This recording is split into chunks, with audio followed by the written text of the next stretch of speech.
안녕하세요. 새벽이에요. 오늘도 참 고생 많으셨지요? 이 밤 따뜻한 옛 이야기 들으며 편안히 쉬어가세요. 조선 중엽 한양 인근의 한 산골 마을에 정씨 가문이 살고 있었으니 이는 대대로 선비의 가풍을 이어오던 집안이었다. 그 집안의 맏며느리로 들어온 이는 해금이라 불리는 처녀로 고운 얼굴에 마음씨 곱고 살림에도 능하여 마을에서도 칭송이 자자하였다. 허나 혼례를 올린 그날 이후로 이상스레 집안엔 좋지 아니한 일만이 줄줄이 일어나기 시작하였다. 첫 해엔 태기가 있어 기뻐하였으나 석 달이 채 되기도 전에 유산을 하였고 다음 해에도 연이어 아이를 품었다가 잃기를 2번이나 하였다. 그러다 넷째 해 고생 끝에 한 아들을 낳았으나 돌도 되기 전 마마에 걸려 싸늘히 씻고 말았으니 해금의 가슴엔 피멍이 들었다. 이뿐만이 아니었다. 늘 건강하시던 시아버지도 갑자기 기침이 잦아지고 기운을 잃더니 칠순 생신을 앞두고 숨을 거두셨다. 이 모든 일들이 해금이 시집 온 이래로 벌어진 까닭에 마을 사람들 사이에선 수군대는 말들이 돌기 시작했다. 아니, 해금이 그 아이 팔자가 사나운 게 분명해. 그러지 않고서야 어찌연이어 나쁜 일들만 저리 생기겠어. 그 집안이 전엔 저렇지 않았거늘 요 사이에 잇따라 애군이 겹친단 말이지. 해금은 날마다 조왕신께 정성껏 치성을 드리고 절마다 찾아다니며 기도를 올렸으나 그 모든 것이 헛수고였다. 그러던 어느 날 용하다는 점쟁이 하나가 마을에 들어왔다는 소문을 들었다. 해금은 마지막이라는 심정으로 시어미에게 양해를 구하고 점쟁이를 찾아갔다. 이건 보통 애군이 아니구먼. 집안 어른 중 하나가 음덕을 가로막고 있네. 그 어른이 살아있는 한 이 집안은 매해 피눈물을 쏟게 될 걸세.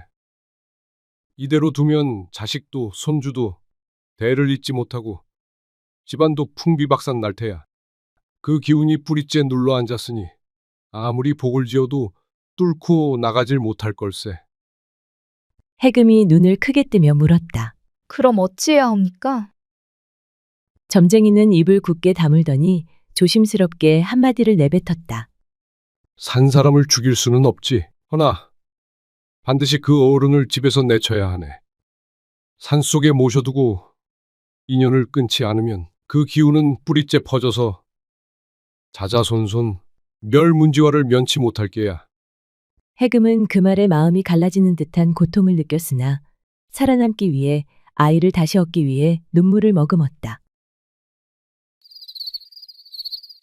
그날 밤이었다.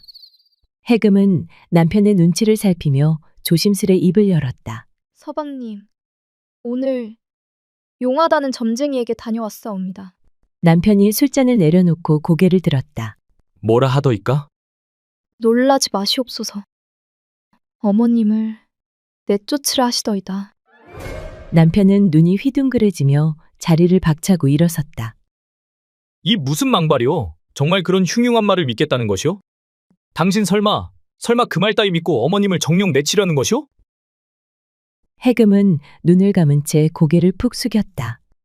소첩 또한 말도 안 되는 일인 줄 100번 1000번을 압니다. 허나 더는 아이를 잃을 수도 없고 만약 아이를 더 잃다간 제가 더는 살 수가 없습니다. 당신에게 못할 말인 거 알지만 제게도 마지막 남은 길이니 서방님 제발 제 목숨을 잃기 전에 부디 한 번만 헤아려 주시옵소서.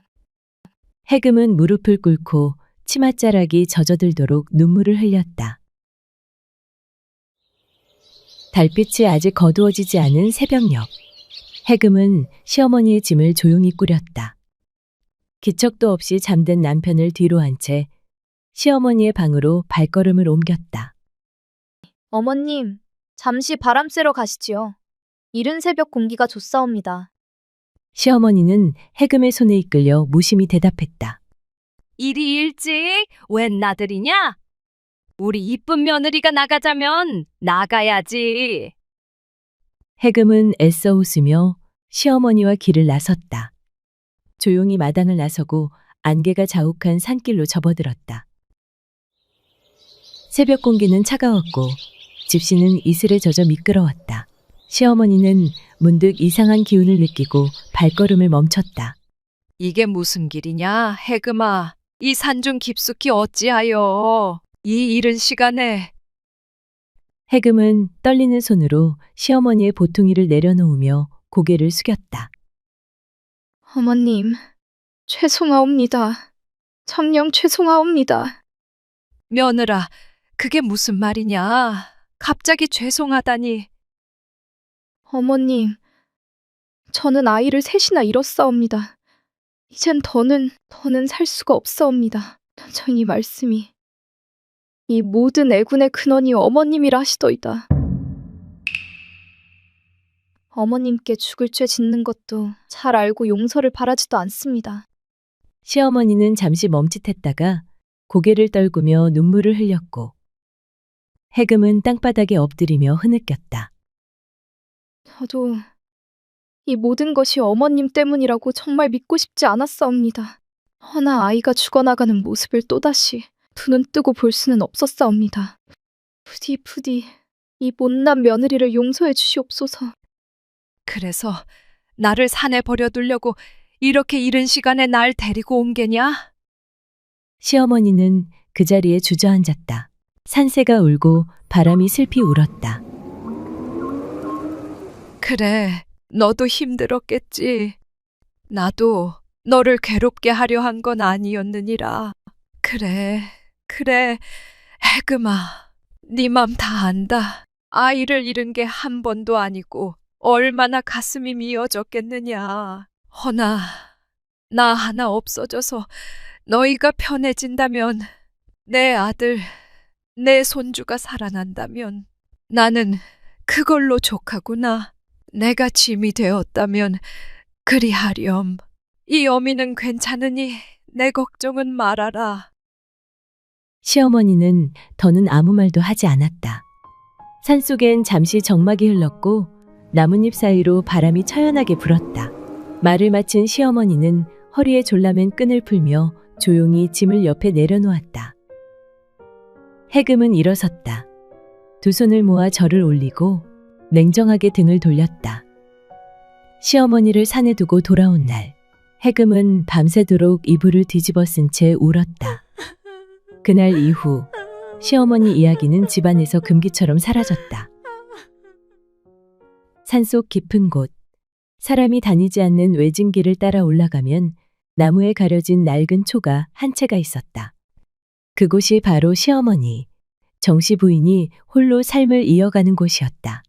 초가는 비바람에 지붕이 너덜너덜했고 굴뚝에서는 연기 한 줄 새어나오지 않았다. 방 안에는 헝겊 옷 한 벌, 집 밖엔 곡기라 부를 수 없는 마른 나물이 널려 있었다.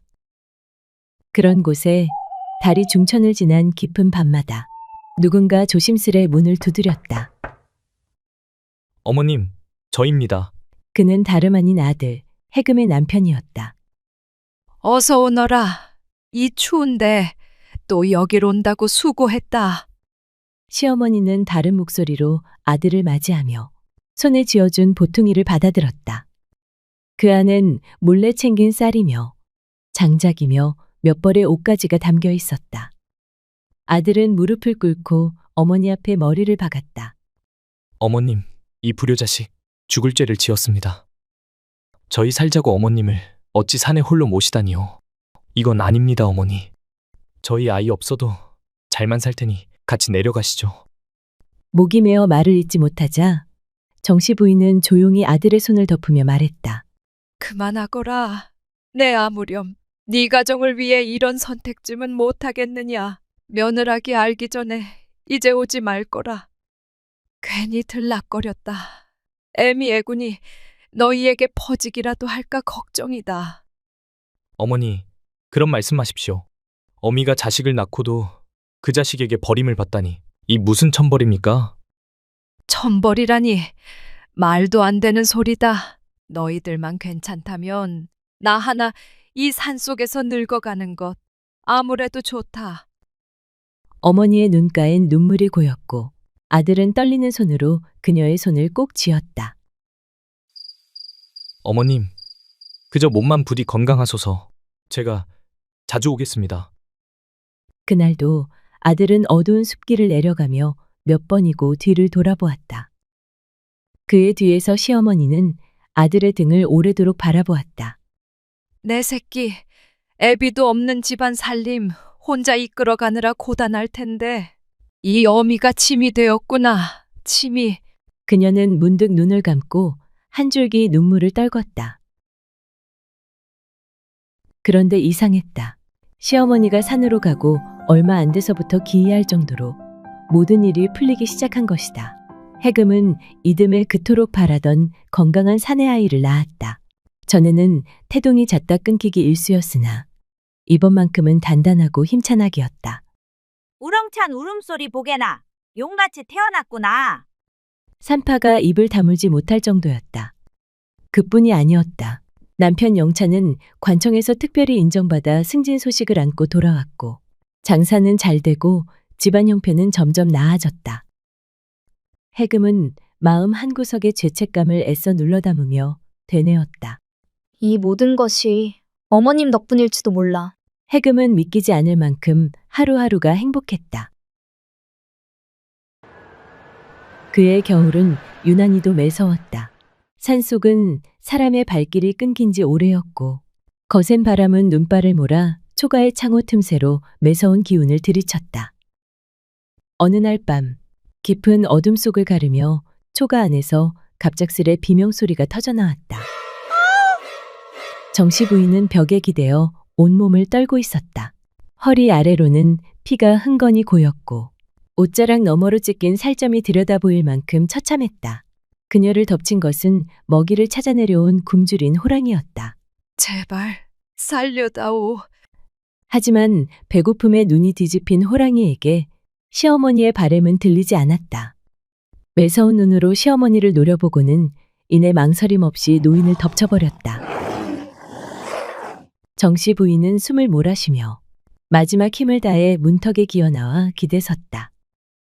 입술을 달싹이며 아들의 이름을 부르려 했지만 끝내 그 이름 하나 다 부르지 못한 채 그녀의 두 눈은 서서히 감겼다. 그리고 그날 이후부터 자식들 집안에는 알 수 없는 그림자가 서서히 드리워지기 시작했다. 건강했던 아들이 이유 없이 고열에 시달리기 시작했다. 의원을 불러도 원인을 찾지 못했고 며칠을 울며 밤을 새웠다. 남편은 말에서 떨어져 다리를 절게 되었고 장사마저도 이웃의 모함으로 위태로워졌다. 그제야 해금은 깨달았다. 잔인하게 어머니를 버려도 어머님은 단 한 번도 나를 원망하지 않으셨는데 내가 지은 업 때문에 그대로 나에게 돌아온 거야. 그날도 평소처럼 장터는 북적였다. 하지만 여인네들 사이에서는 섬뜩한 소문이 퍼지기 시작했다. 산중에서 노파 하나가 호랑이한테 물려 죽었다지 뭐냐? 세상에! 시신이 바위 아래 처참히 누워 있었답디다. 누가 본 사람도 없다더라. 근데 피가 사방에 번져 있고 발자국이 어찌나 컸다나. 호랑이 같은 맹수한테 물렸겠지. 불쌍해 죽겠어. 홀몸으로 산에 남겨진 늙은이가 어찌 그리 죽었겠냐? 업이 아니고 무엇겠냐고. 업은 반드시 되갚는다잖아. 천륜을 거스르면 핏값을 받는다더라. 지엠이 버린 자식들은 천벌받을 거야. 해금은 그 소리를 듣는 순간 숨이 콱 막혀왔다. 장터의 소라는 멀어지고 세상이 뿌옇게 가라앉는 듯했다. 그날 밤 해금은 아무 불도 켜지 않은 방 안에서 무릎을 꿇은 채 조용히 울기 시작했다. 가슴 깊이 묻어둔 죄책감이 어디선가 터져나오는 분노처럼 끓어올랐다. 어머님 설마 어머님이 아니겠지요? 정녕 어머님이라면 이 죄를 어찌하면 좋겠습니까? 시어머니를 홀로 두고 돌아섰던 그 산속 초가. 해금은 바스락거리는 낙엽 사이로 조심스럽게 걸음을 옮겼다. 어머님, 혹시 계십니까? 문을 밀어보니 안은 비어 있었다. 아궁이는 오래전 불길이 꺼진 채 식어 있었고 뒤뜰엔 찢어진 집신 하나만이 홀로 덩그러니 남아 있었다. 어머님, 정녕 떠나신 겁니까? 해금은 그 자리에 무릎을 꿇었다. 차디찬 땅을 향해 이마를 받고 흐느끼기 시작했다. 그때였다. 땀에 젖은 지팡이를 짚은 노승이 산길 아래에서 올라왔다. 낯익은 듯 초가집을 바라보며 발걸음을 멈추었다. 아씨, 어인일로 이곳에. 해금은 고개를 번쩍 들었다. 스님, 이 집은 제 시어머님이 계시던 곳입니다. 혹시 그분을 아십니까? 노승은 조용히 고개를 끄덕였다. 그 노인은 자주 절에 들르셨소. 항상 며느리와 아들을 위해 기도하셨지. 복은 나누면 돌아온다며 날마다 절을 올리셨소. 해금의 눈가에 눈물이 맺혔다. 저희 어머님은 살아계십니까? 노승은 조심스레 고개를 저었다. 며칠 전 이 산 아래에서 숨을 거두셨소. 굶주린 어린 호랑이에게 물려 바위 아래 피가 흥건한 채로 발견되셨소이다. 해금은 그 자리에 무너지듯 쓰러졌다. 어머님, 제가 죽을 죄를 지었습니다. 잠시 후 노승은 해금을 바라보며 조용히 입을 열었다. 아씨, 아마 그대는 모르고 있었을게요. 시어머니는 그대가 시집 오기 전 절에 다녀갔었소. 며느리를 드리게 되었다고 하여 제가 점을 봐드렸지. 해금은 숨죽이며 귀를 기울였다. 점괘는 그리 나왔소. 하늘이 내린 불운을 타고난 인물이라 그녀를 집안에 들이면 자자손손 재앙이 따를 것이란 점괘였지. 해금은 입을 틀어막으며 고개를 떨궜다. 그런데도 어머님은 저를 받아주신 건가요? 노승은 고개를 끄덕이며 눈시울을 붉혔다. 내가 절대 드리면 안 된다고 했거늘 자네 어머님은 끄떡도 하지 않고 이렇게 말하셨소.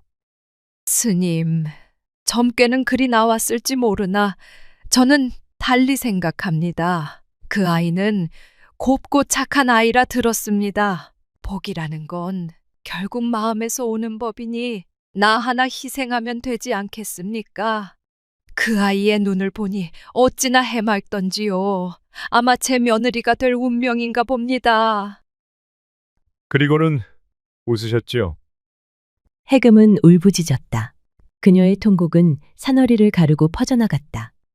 어머님, 다 제 복이 없어서 그걸 알면서도 어찌 저 같은 며느리를 품어주셨는지요. 어머니를 탓하며 이곳에 버려둔 저를 부디 절대 용서하지 마십시오. 며칠 뒤 해금은 남편과 아들이 데리고 바위 아래를 찾아갔다. 누군가 정성껏 쌓아 올린 작은 돌무덤. 해금은 그 무덤 앞에 무릎을 꿇었다. 어머님, 저희 왔습니다. 어리석은 제 행동 때문에 어머님이 돌아가신 것만 생각하면 제 가슴이 무너집니다. 평생 이 죄를 속죄하며 살겠습니다. 남편 영찬이 다가와 조용히 말했다.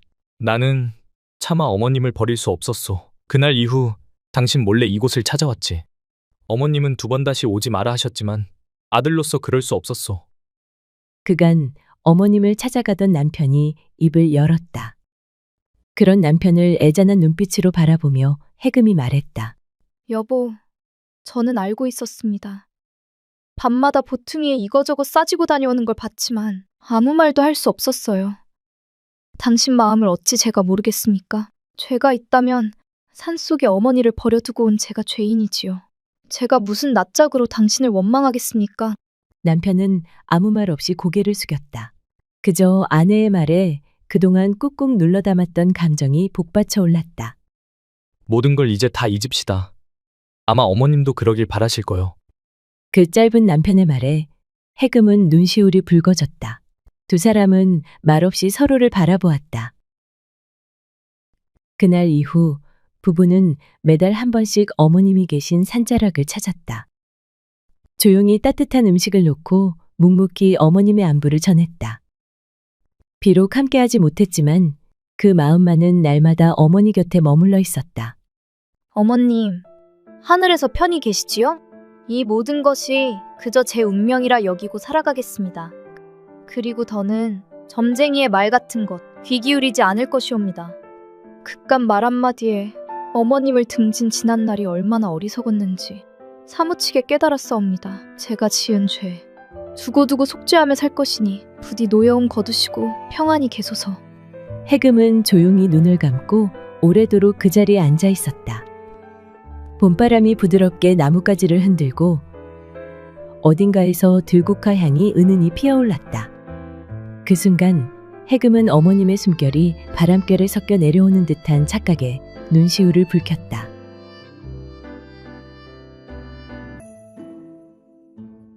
하늘에서는 쉼없이 눈이 퍼부었다. 기와지붕도, 황토담도, 온 마을이 하얗게 묻혀가는 깊은 겨울밤이었다. 숨을 죽인 듯 고요한 밤. 안방 문틈 너머로 갓난아이의 울음소리가 아련히 새어나왔다.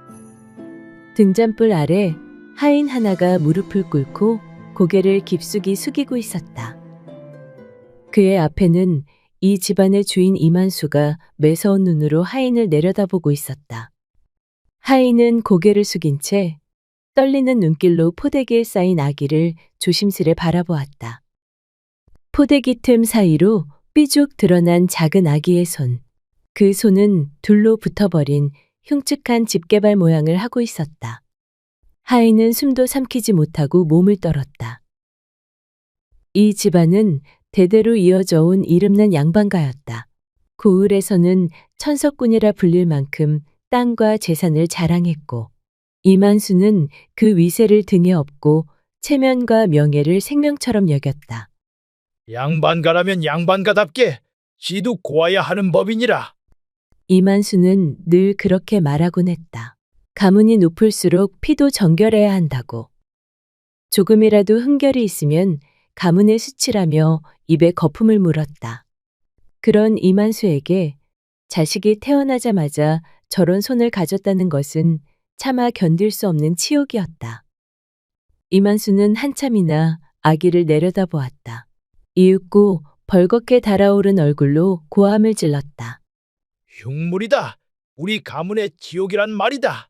목소리는 안방을 가득 메우며 울렸다. 양반가에서 어찌 이런 괴물이 나올 수 있단 말이냐? 차라리 죽여버리는 것이 가문의 체면을 지키는 길이다. 그리곤 이만수가 몸을 숙여 하인에게 은밀하게 속삭였다. 아무도 모르게 처리해라. 곱게 빗은 머리를 한 여인이 문 밖에 조용히 서 있었다. 바로 이만수의 아내이자 집게 손을 가진 아이의 어머니였다. 그녀는 손등으로 입을 틀어막고 참을 수 없는 눈물을 삼키고 있었다. 아기를 버린다는 말, 흉물이라는 말, 그 모든 잔혹한 말이 비수처럼 가슴을 꿰뚫었다. 그러나 그녀는 입을 열 수 없었다. 말을 한다는 것은 곧 집안의 체면을 무너뜨리는 일이었기에 그녀는 그저 고개를 숙이고 가늘게 떠는 어깨를 감추려 애썼다. 하인은 따뜻한 아기의 온기가 느껴지자 가슴 한켠이 저릿하게 아려왔다. 아무리 명령이라지만 갓난아이를 버린다는 것에 괴로움을 느꼈다. 미안하다, 아가야. 하인은 아이를 끌어안은 채 문 밖 차디찬 겨울산 속으로 천천히 걸어나갔다. 아내는 아기를 품에 안고 문 밖으로 사라지는 하인의 모습을 그저 먼 발치에서 붉어진 눈으로 바라볼 뿐이었다. 하얀 눈발이 쉼없이 쏟아지고 있는 한밤중. 하인은 옷깃을 여몄다. 허름한 솜저고리로는 바람 한 점 막을 길이 없었다. 하지만 품 안의 아기만은 제 몸뚱이로라도 막아야 했다. 눈길은 깊어 무릎까지 빠졌고 발끝은 이미 얼어 감각이 사라져갔다. 저 멀리 산자락에 움푹 패인 굴 하나가 보였다. 바람도 덜 드는 곳. 사람 발길 끊긴 외진 자리였다. 하인은 굴 앞에 멈춰섰다. 그곳에 손으로 눈을 쓸어내고 마른 풀을 모아 바닥을 덮었다. 그리곤 조심스레 품 안의 포대기를 내려놓았다. 포대기 속 아기는 아직도 가느다란 숨결을 이어가고 있었다. 제발 사람한다오, 아가야. 하인은 차마 뒤돌지 못하고 한참을 그 자리에서 울먹이며 바라보았다. 그러나 끝내 하인은 무겁게 몸을 돌려 굴을 떠났다. 누군가 이 아기를 구해주기를 바라며 그는 뒤도 돌아보지 않고 걸어갔다. 하얀 눈발만이 그의 발자국을 하나둘 지워나갔다. 그렇게 긴긴 겨울밤이 지나고 어느덧 이른 새벽. 나무꾼 하나가 어깨에 빈 지게를 메고 산길을 오르고 있었다. 이 눈발에 나무 한 짐이나 구할 수 있으려나. 그는 투덜거리며 발을 옮기다가 문득 귓가에 스치는 희미한 소리에 걸음을 멈추었다. 약하고 가는 아기 울음소리에 나무꾼은 숨을 죽였다. 이 깊은 산속에서 울음소리라니. 그는 귀를 기울이며 발걸음을 재촉했다. 눈에 묻힌 바위굴 안에 불룩 솟은 포대기 하나.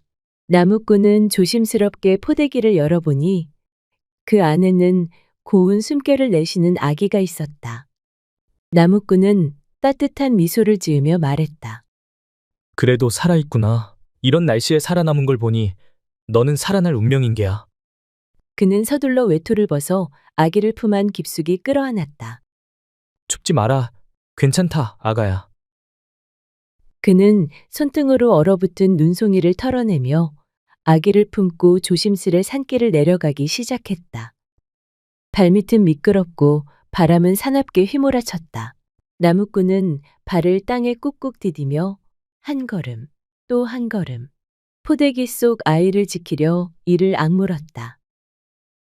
아기야, 내가 무슨 일이 있어도 널 꼭 살려내마. 산등성이를 넘고 작은 개울을 건너 비탈진 고갯길을 내려오며 그는 품 안에 놓치지 않으려 꽉 안았다. 얼마나 걸었을까? 저 아래로 눈 속에 파묻힌 작은 초가집이 보이기 시작하자 나무꾼은 안도의 미소를 지었다. 그는 품속의 아기를 조심스레 다독이며 터벅터벅 초가집을 향해 걸음을 옮겼다. 초가집 앞에 다다르자 따스한 아궁이 연기가 굴뚝 위로 피어오르고 있었다. 나무꾼은 문을 열며 부르짖었다. 마누라, 이리 좀 나와보소. 방 안에서 두툼한 옷을 입은 여인이 불이 나게 달려나왔다. 그녀는 깜짝 놀란 눈으로 남편 품속을 들여다보았다. 아니, 이게 뭔가요? 아기요, 어느 누가 이 핏덩어리를 산중에 버렸지 뭐요. 울고 있는 이 아이를 내 어찌 그냥 두고 오겠소. 나무꾼은 숨을 몰아쉬며 아기를 조심스레 펼쳐 보였다. 포대기 속에서 작은 얼굴은 여전히 곤히 잠들어 있었다. 따뜻한 구들장 위에 아기를 눕히고는 살며시 포대기를 열었다. 그때 어머, 이게 뭐래? 아니, 이것은 포대기 틈 사이로 엄지와 검지둘만 붙어있는 집게손을 본 순간 나무꾼 부부는 두 눈이 휘둥그레졌다. 이래서 아이를 버린 것이었군. 아무리 그렇다 한들 이 엄동설 안에 산에다 자식을 버리는 매정한 사람이 어디 있단 말이오? 그러게 말입니다. 이 가여운 아이를 어쩌면 좋겠소. 허나 살아있으니 다행이지요. 이렇게 매서운 추위를 견디고 살아남은 걸 보면 이 아이는 하늘이 보낸 복덩이임이 틀림없소. 여인은 입술을 깨물며 가여운 아기를 안았다. 작고 따뜻한 숨결이 그녀의 가슴을 두드렸다. 한참을 망설이다가 여인은 이윽고 조심스레 말했다. 여보, 이 아이 우리가 키웁시다. 나무꾼은 활짝 웃었다. 그럽시다. 하늘이 보내준 귀한 아이이니 우리가 정성껏 키웁시다. 방 안은 서서히 따뜻한 온기로 채워졌다. 사실 나무꾼과 그의 아내는 결혼한 지 10여 해가 넘도록 자식을 얻지 못했다. 봄이면 진달래 꽃잎을 따다 기도하였고 가을이면 맑은 샘물을 길어 하늘에 올리기도 하였다. 내게도 한 번만 아기의 울음소리를 들려주게 하소서. 그러나 잔인하게도 그들의 품에는 끝내 아무것도 내려오지 않았다. 그런 나무꾼 부부에게 집게 소나이는 선물과도 같았다. 나무꾼은 아기를 품에 안고 울먹이며 속삭였다. 아가야, 내가 네 아버지가 되어줄 테니 이제 우리 집에서 살자꾸나. 그의 곁에 서 있던 그녀 또한 따스한 눈길로 아기의 얼굴을 내려다보았다. 붉게 트인 작은 입술, 고운 숨결, 곤이 감긴 작은 눈, 그리고 포대기 사이로 드러난 기영의 손. 엄지와 검지만 덩그러니 붙어있는 그 작은 손을 바라보며 여인은 조심스레 아기의 손등에 입을 맞췄다. 괜찮다. 괜찮다, 아가야. 비록 내 뱃속에서 나오진 않았어도 이제 넌 내 자식이나 다름없느니라. 여인은 아기를 품에 안고 다시금 포대기를 여며주었다. 비록 손가락이 기영이라 한들 나무꾼 부부에게 이 작은 목숨은 세상 무엇과도 바꿀 수 없는 귀하고 소중한 존재였다. 그리하여 차디찬 겨울밤에 버려졌던 아기는 하늘에서 내려온 눈꽃처럼 귀하고 소중한 인연이라 하여 설화라는 이름을 지어주었다. 그날 이후 나무꾼 부부는 아기를 품에 안고 세상 무엇보다 소중히 보살폈다. 설화는 아침이면 따뜻한 장작불 옆에서 깔깔 웃으며 장난을 쳤고 밤이면 포근한 옷깃 속에서 조용히 잠이 들었다. 눈이 내리는 날이면 여인은 설화를 등에 업고 산자락을 거닐었고 나무꾼은 아기의 작은 손을 감싸쥐고 따스한 미소를 지었다. 그들은 설화를 핏줄보다 더 깊이 사랑했고 설화가 손가락이 둘 뿐이라는 것쯤은 그들에게 아무런 문제가 되지 않았다. 어느 봄날 설화는 마당에 빨래를 널고 있었다. 그때 살며시 열린 안방문 너머로 나무꾼 부부의 조심스러운 목소리가 새어나왔다. 당신 기억나요? 산중 굴 속에서 이 아이를 처음 안았던 날? 전 당신이 설화를 안고 집으로 온 날을 잊지 못해요. 배 아파 낳진 않았어도 이 아이는 내 목숨보다 소중한 내 새끼옵니다. 벌써 설화를 데려온 지도 10여 해가 지났구려. 남의 핏줄이라지만 어찌 이리 곱고 귀여운지 이젠 누가 봐도 우리 딸이 아니겠소. 하늘이 제게 안겨준 복덩이지요. 부부의 이야기를 들은 설화는 손에 들고 있던 빨랫감을 놓치고 그 자리에 주저앉고 말았다. 떨어진 빨랫감도 젖은 손바닥도 잊은 채 그저 숨을 죽인 채 귀를 기울였다. 설화는 그제야 알았다. 자신이 이 집안에서 태어난 아이가 아니라는 것을. 설화는 조용히 빨랫감을 가슴에 꼭 끌어안으며 속으로 단단히 다짐했다. 말도 안 돼. 핏줄도 아닌 나를 이리 귀하게 키워주셨다니. 꼭 이 은혜 잊지 않아야 해. 설화는 그날 이후 더없이 공손히 부모를 섬겼다. 하루하루 감사한 마음을 품고 지내는 사이 설화는 눈에 띄게 자라났다. 어릴 적부터 총기가 남달랐던 설화는 그를 또래보다 일찍 깨우쳤고 장터에 나가면 숫자도 척척 헤아렸다. 나무꾼은 물건을 팔러 갈 때마다 설화를 꼭 데리고 다녔다. 비록 손가락이 둘 뿐인 작은 손이지만 설화는 물건을 야무지게 정리하고 손님들과 값을 흥정하는 데 서툴지 않았다. 그런 설화를 보곤 장터 사람들은 감탄을 금치 못했다. 참으로 영특한 아이다. 손은 저래도 보통 아이가 아니야. 손만 아니면 여기저기서 데려가겠다고 난리였을 게야. 하지만 세상의 시선은 냉혹했다. 설화의 집게손을 본 사람들은 놀라 뒷걸음질을 쳤고 괴물이다. 귀신이다. 입에 담지 못할 말들을 서슴없이 쏟아냈다. 설화는 아무렇지 않은 듯 웃었지만 돌아서서는 가만히 손등으로 눈물을 훔치곤 했다. 그런 설화를 언제나 장터 어귀에서 조심스레 바라보는 한 거지 소년이 있었다. 남루한 옷차림의 맨발이었지만 그 아이만큼은 설화를 괴물이라 부르지 않았다. 오히려 장터를 지나다니는 무례한 이들을 가만히 밀쳐내며 설화를 지켜주는 듯 물끄러미 따라다녔다.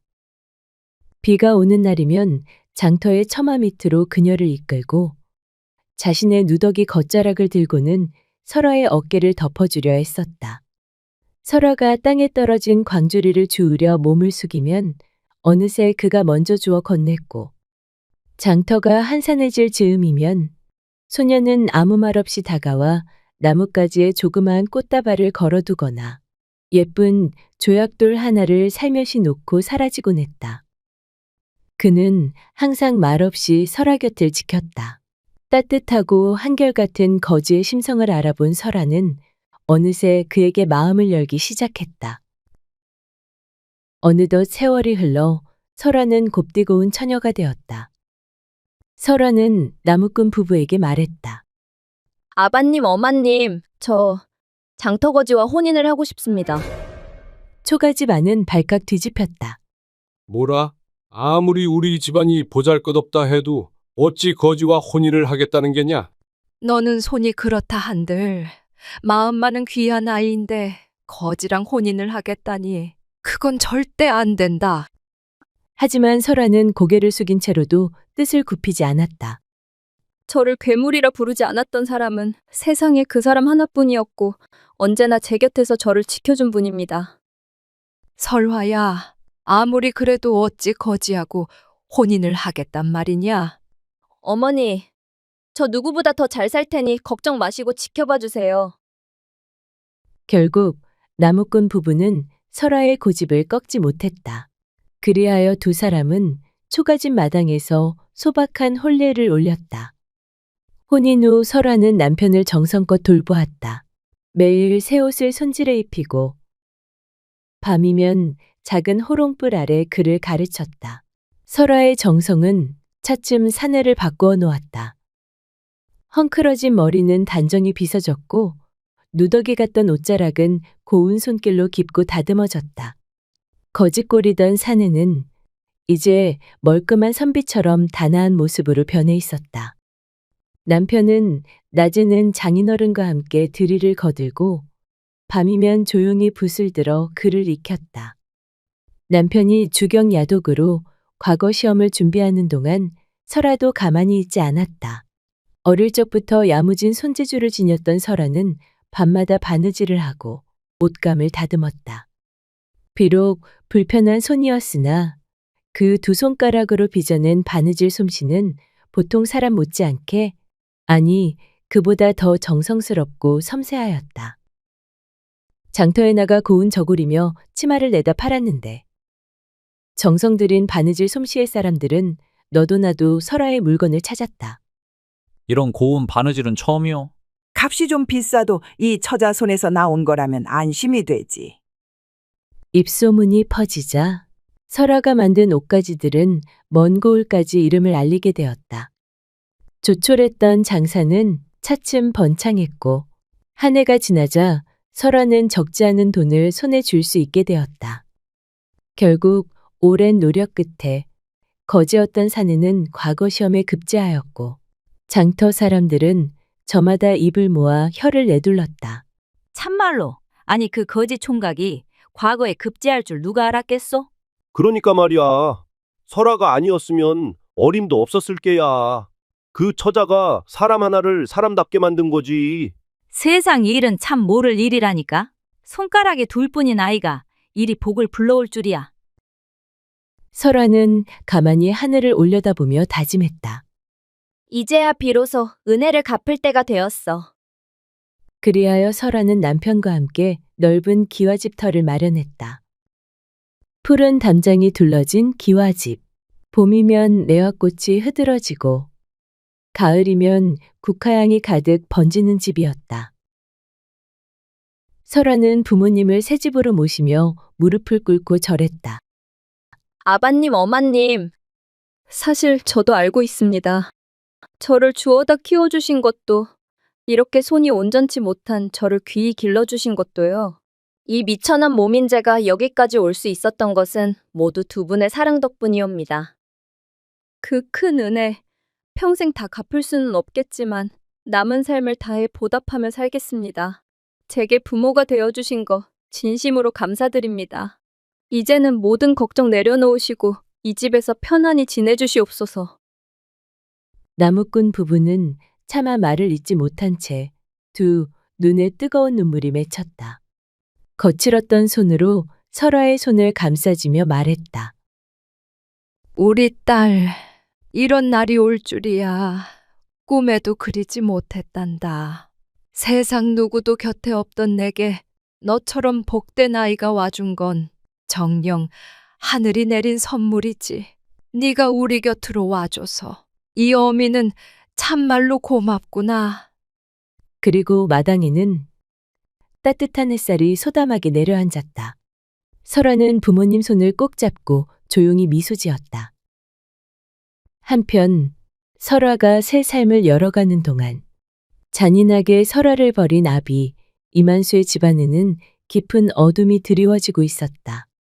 이만수는 과거 시험만을 인생의 전부라 여기며 아들에게 온갖 기대를 쏟아부었다. 네가 과거에 급제하지 못하면 이 가문의 체면은 어찌 되겠느냐? 아들은 매일같이 회초리에 시달렸다. 낙방할 때마다 욕설이 퍼부어졌고 조금이라도 실수하면 매질이 이어졌다. 결국 아들은 사람 구실을 하지 못하고 헛소리를 중얼거리며 미쳐버렸다. 그리고 이만수는 딸마저 사랑하는 이를 떼어내고 가문 좋은 총각에게 강제로 시집 보냈다. 그러나 그 총각은 집안만 좋았지 도박에 빠진 폐인이었고 밤낮을 가리지 않고 딸에게 손찌검을 해댔다. 딸은 눈물로 세월을 버텼지만 그마저도 소용없었다. 여자가 어디 함부로 집안을 욕되게 하느냐? 이만수는 오히려 딸을 꾸짖었다. 결국 딸은 분을 사귀지 못하고 병을 얻어 쓸쓸히 세상을 떠났다. 가세는 나날이 기울어갔다. 돈에 눈이 먼 이만수는 사기꾼의 가모니설에 속아 빚보증을 섰고 한때 자랑하던 재산마저 몽땅 날려버리고 말았다. 문턱이 닳도록 드나들던 친척들은 등을 돌리고 사람들은 길에서 수군거렸다. 천벌이 따로 없구나. 자식 복 없는 건 죗값이라던데 그 꼴을 봐라.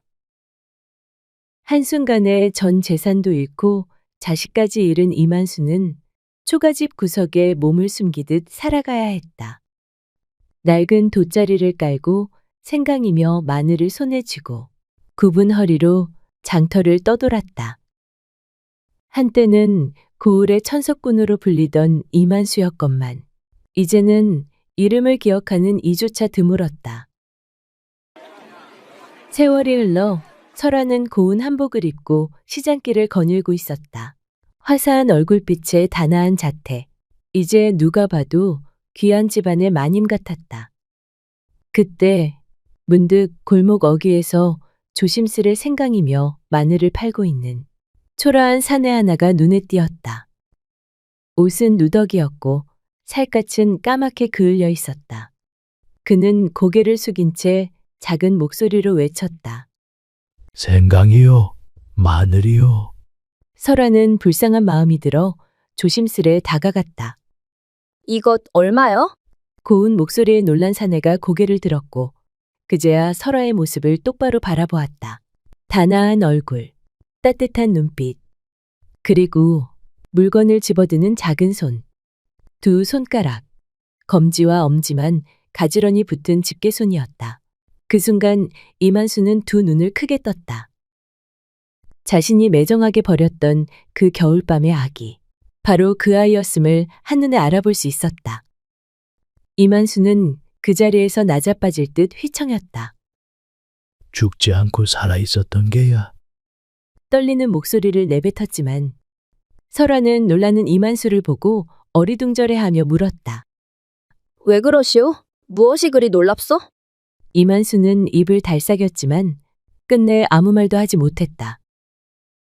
아니, 차마 할 수 없었다. 그는 과거에 저지른 죄를 이제 와서 어찌 입에 올릴 수 있으랴. 이만수는 그저 고개를 떨군 채 손등으로 눈가를 훔쳤다. 설아는 모른 채 따스히 미소 지으며 말했다. 내가 오늘 이 물건 다 사겠소? 그리고 손에 쥔 은전 몇 냥에 웃돈까지 얹어 건네주었다. 설아는 생강과 마늘을 품에 안고 천천히 걸어갔다. 한 걸음, 두 걸음, 이만수는 주저앉아 그 뒷모습을 가만히 바라보았다. 찬바람이 부는 시장통 한복판에서 그는 아무 말 없이 조용히 눈물을 흘렸다. 그리고 설아는 하늘 아래 가장 빛나는 미소로 자신의 길을 걸어갔다. 남들과는 다른 손을 가졌을지언정 그녀의 삶은 그 누구보다 따뜻했고 찬란했다.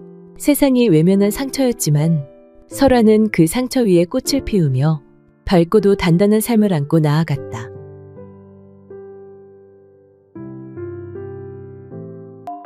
조선 중엽 어느 외진 시골 마을에 대대로 벼슬을 이어온 양반가 서참판댁이 자리하고 있었으니 그 이름이 이웃 고을까지 자자하였다.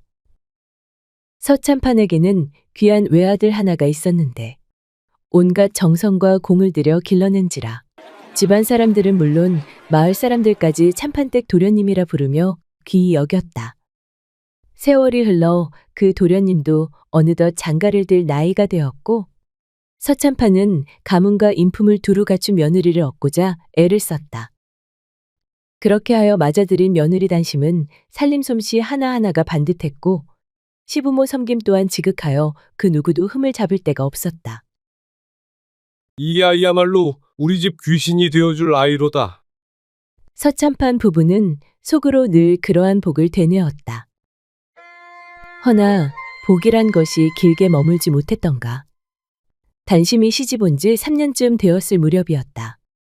어느 날 며느리가 예전부터 곱다하며 좋아하던 복숭아꽃이 만개했다는 소문을 듣고 산 너머 복숭아밭까지 다녀오겠노라 하여 아들과 함께 길을 나섰다. 허나 돌아오는 길. 아들이 그만 발을 헛디뎌 절벽 아래로 굴러 떨어지고 말았다. 그 길로 서참판댁의 외아들은 숨을 거두었고 단심은 그 젊은 나이에 졸지의 청산가부가 되고 말았으며 그날 이후로는 참판댁 안채에도 바람만이 쓸쓸히 드나들었다. 결혼한 지 고작 3년. 그 짧디 짧은 해를 함께하고 남편은 호련히 저승길에 들고 말았다.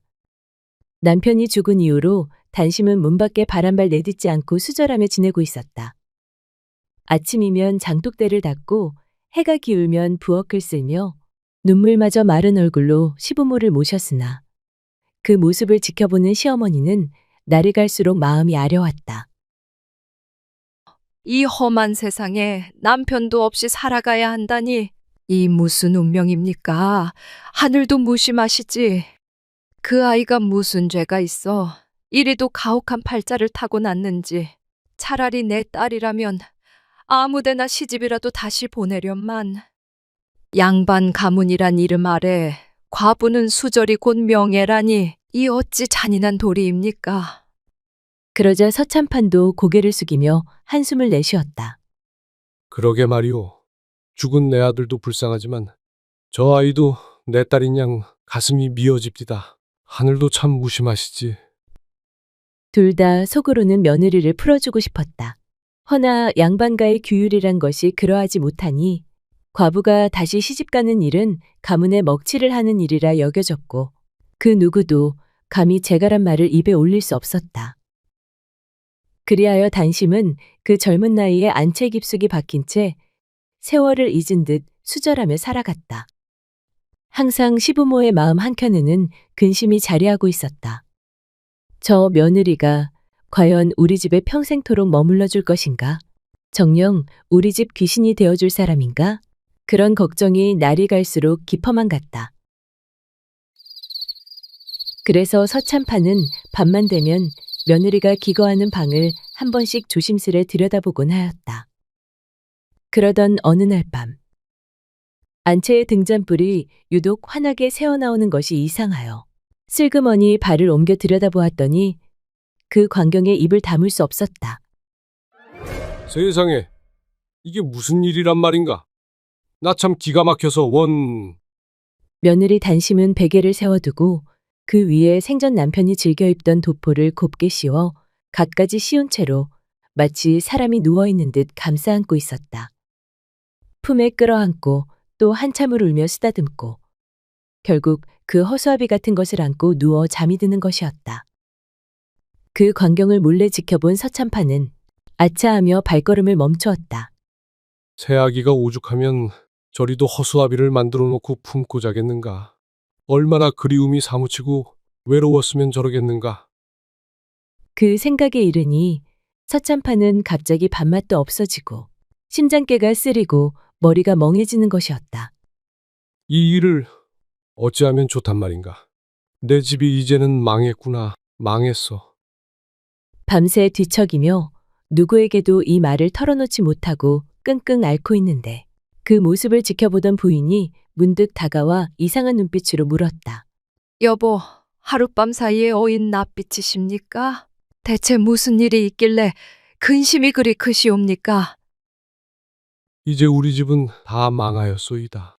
내가 어쩌녁 안채를 살며시 들여다보았거늘 새아기가 그만 베개를 세워놓고는 거기에다 죽은 지아비의 옷을 곱게 입히고 갖가지 씌워서는 그 허수아비를 끌어안고 몸부림을 치고 있지 않겠소? 서참판은 나를 잊지 못하고 깊은 한숨을 내쉬었다. 그토록 마음이 사무쳐 저런 짓을 할 만큼이면 이제는 우리 집 귀신이 되기 어려울 것이 왜다. 과부의 정절은 가문의 이름인데 어찌하여 이런 일이 우리 집에 닥쳤는지. 내가 차라리 죽는 것이 낫겠소. 내 그 아이 마음처럼 지금은 그냥 이 목숨을 놓고만 싶소이다. 그러자 부인이 황급히 나직한 목소리로 타일렀다. 세상에, 그렇다 하여 어찌 당신의 목숨까지 끊으려 하십니까? 부인은 한숨이 절로 나왔다. 그로부터 몇 해가 흘렀다.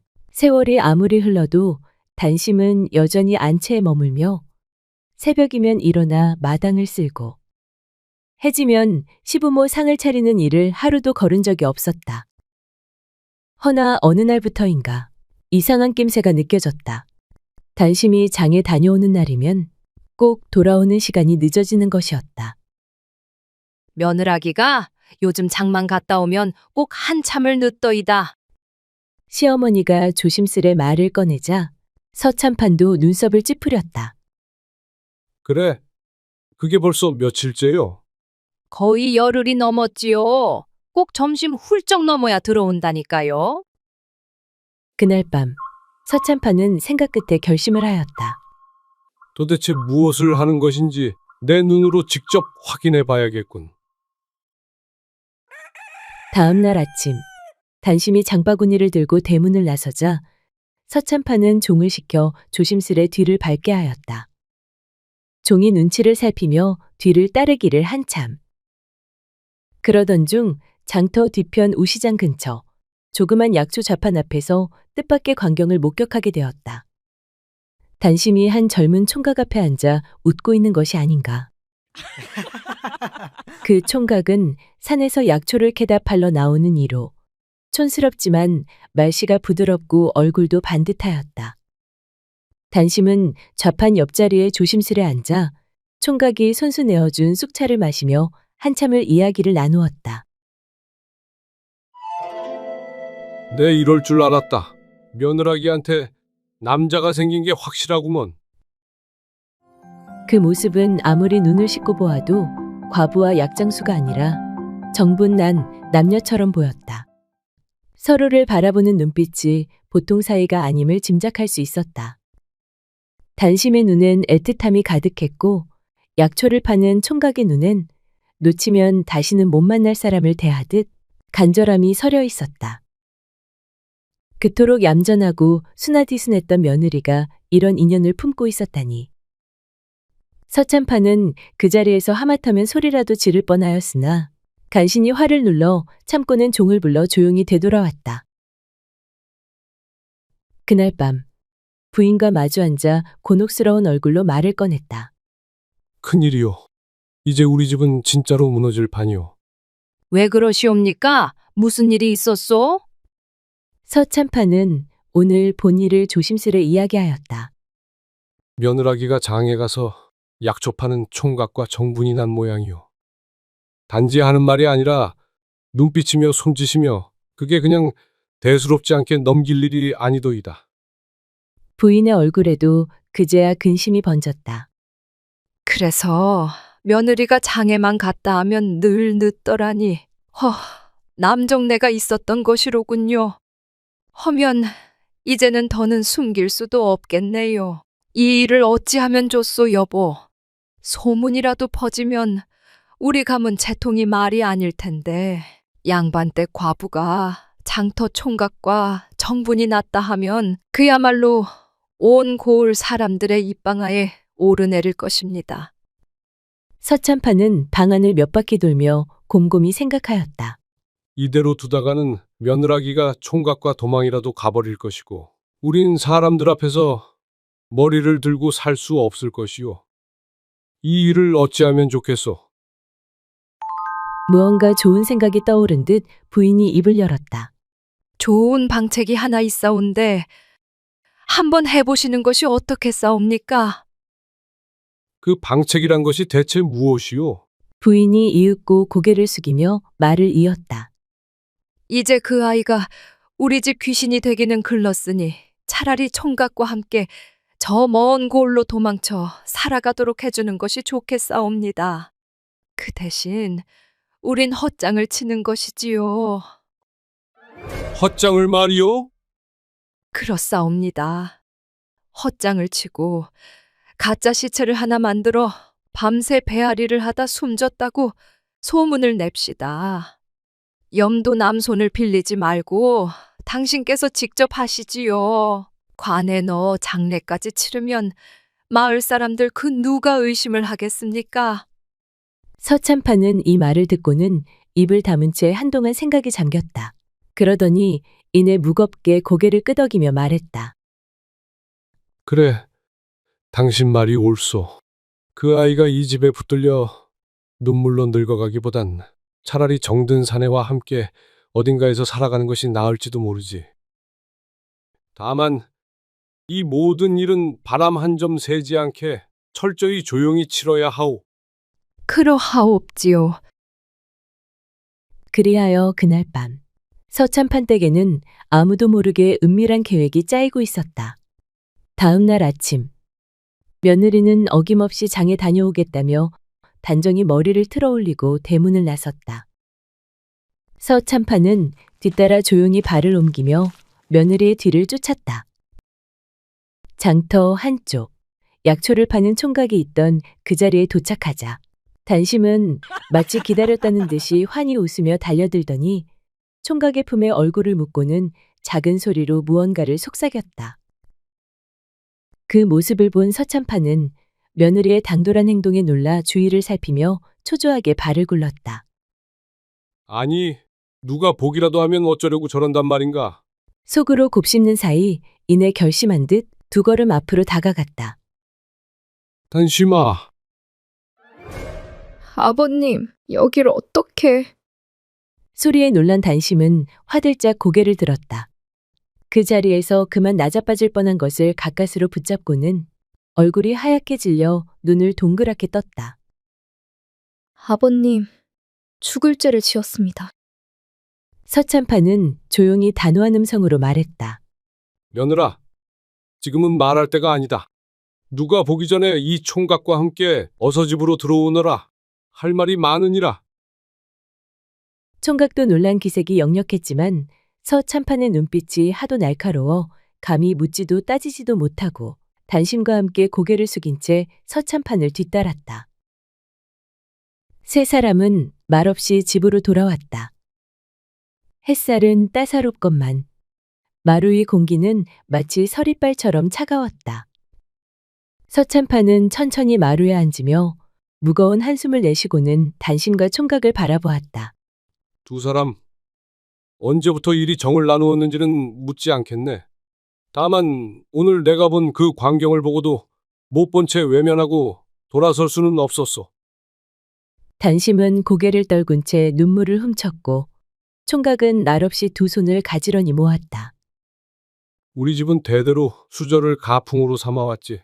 헌데 단심이 너의 속정을 보니 내 이제 너를 붙잡아두는 것이 옳지 않다는 생각이 드는구나.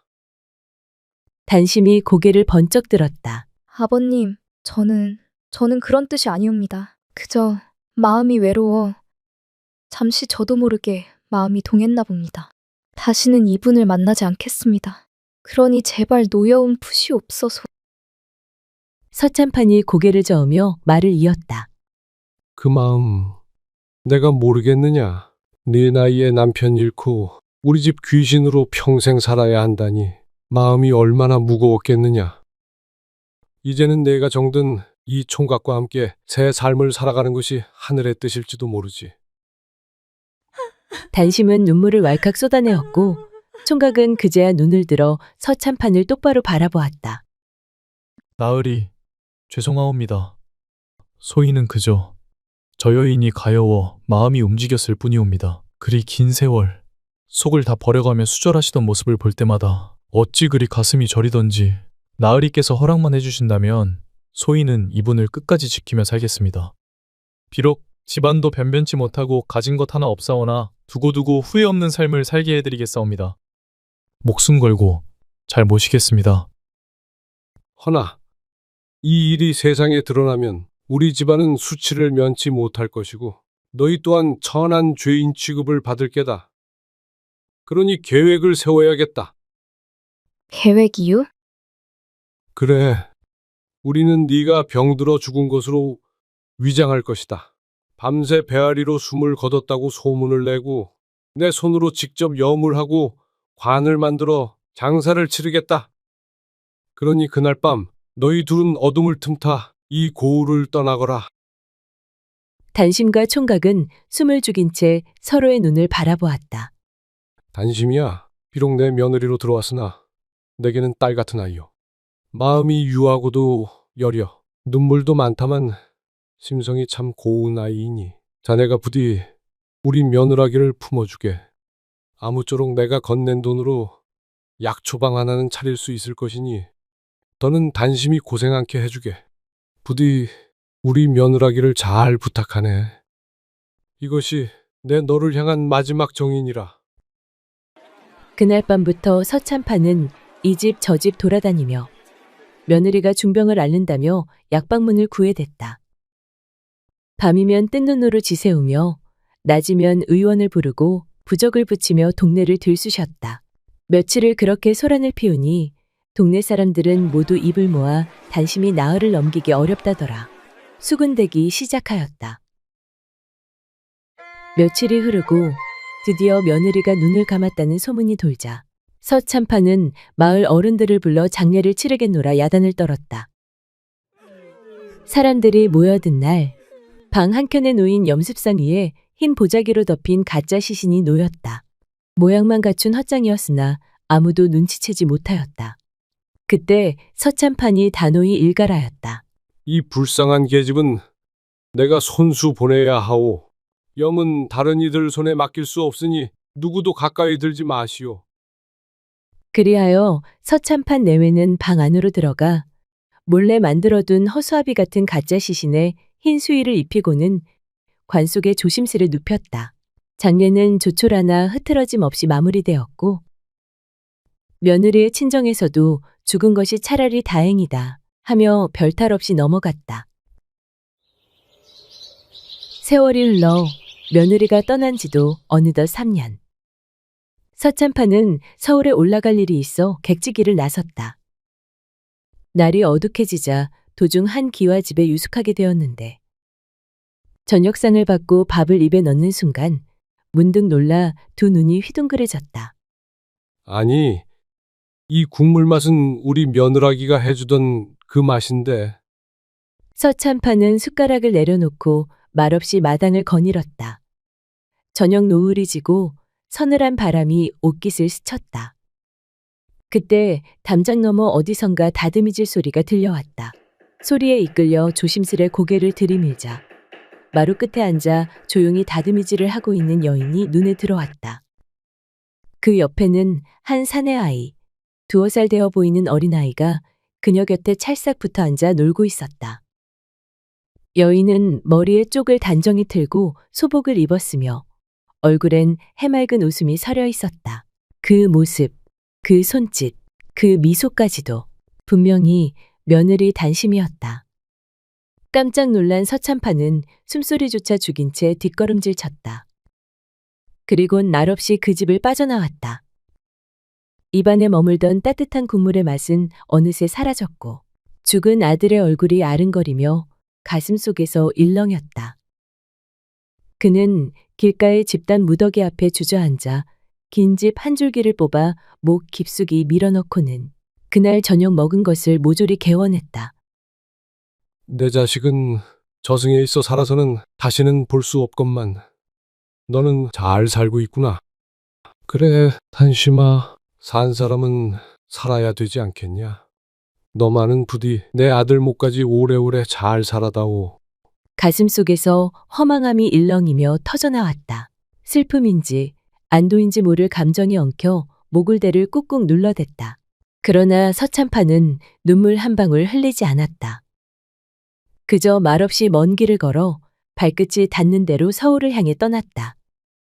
마음 깊은 곳엔 아직 아들의 얼굴이 떠올랐고 등 뒤로는 바람결에 실린 다듬이질 소리가 한없이 멀어지고 있었다. 지리산자락 매봉 고개 아래엔 매치골이라 불리는 작은 산골 마을이 하나 있었다. 들길이 험하고 겨울이 길어 해는 3번 늦게 뜨고 배고픔은 3번 먼저 온다는 외진 곳이었다.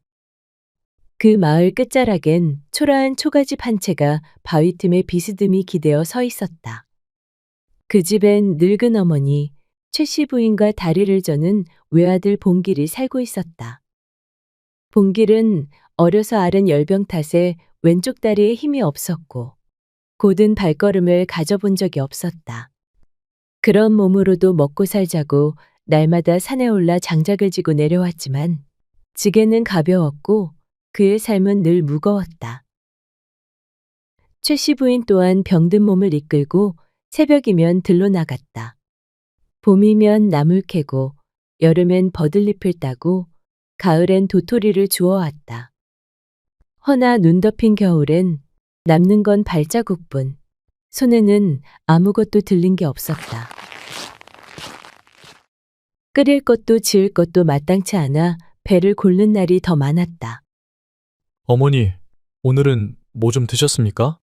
도토리 주워다 묵을 써서 몇 숟갈 떠먹었으니 내 걱정은 말아라. 이 늙은 것보다 너 몸이 더 걱정이다. 그렇게 하루를 버텨내도 한 끼 밥상을 온전히 차려는 날은 손에 꼽혔다. 장터에 진 외상은 해가 바뀔수록 늘어나 이름 석자 적힌 장부는 이젠 두루마리처럼 말아야 했다. 그러던 어느 날 매치골에 다시 장돌림 한 명이 모습을 드러냈다. 이름은 성만복. 거칠고 검은 수염을 기른 사내로 장터 근처에서 성질 고약하기로 이름난 인물이었다. 성만복은 먼지 묻은 장부를 품에 넣은 채 최씨 부인의 허름한 초가를 찾아왔다. 초가 문 앞에 앉은 최씨 부인은 그를 보자마자 허리를 펴지도 못한 채 헛기침부터 삼켰다. 성만복은 묵직한 걸음으로 마루 끝에 걸터 앉았다. 마당에는 바람 한 점 없는데도 그녀의 손끝은 자꾸 떨렸다.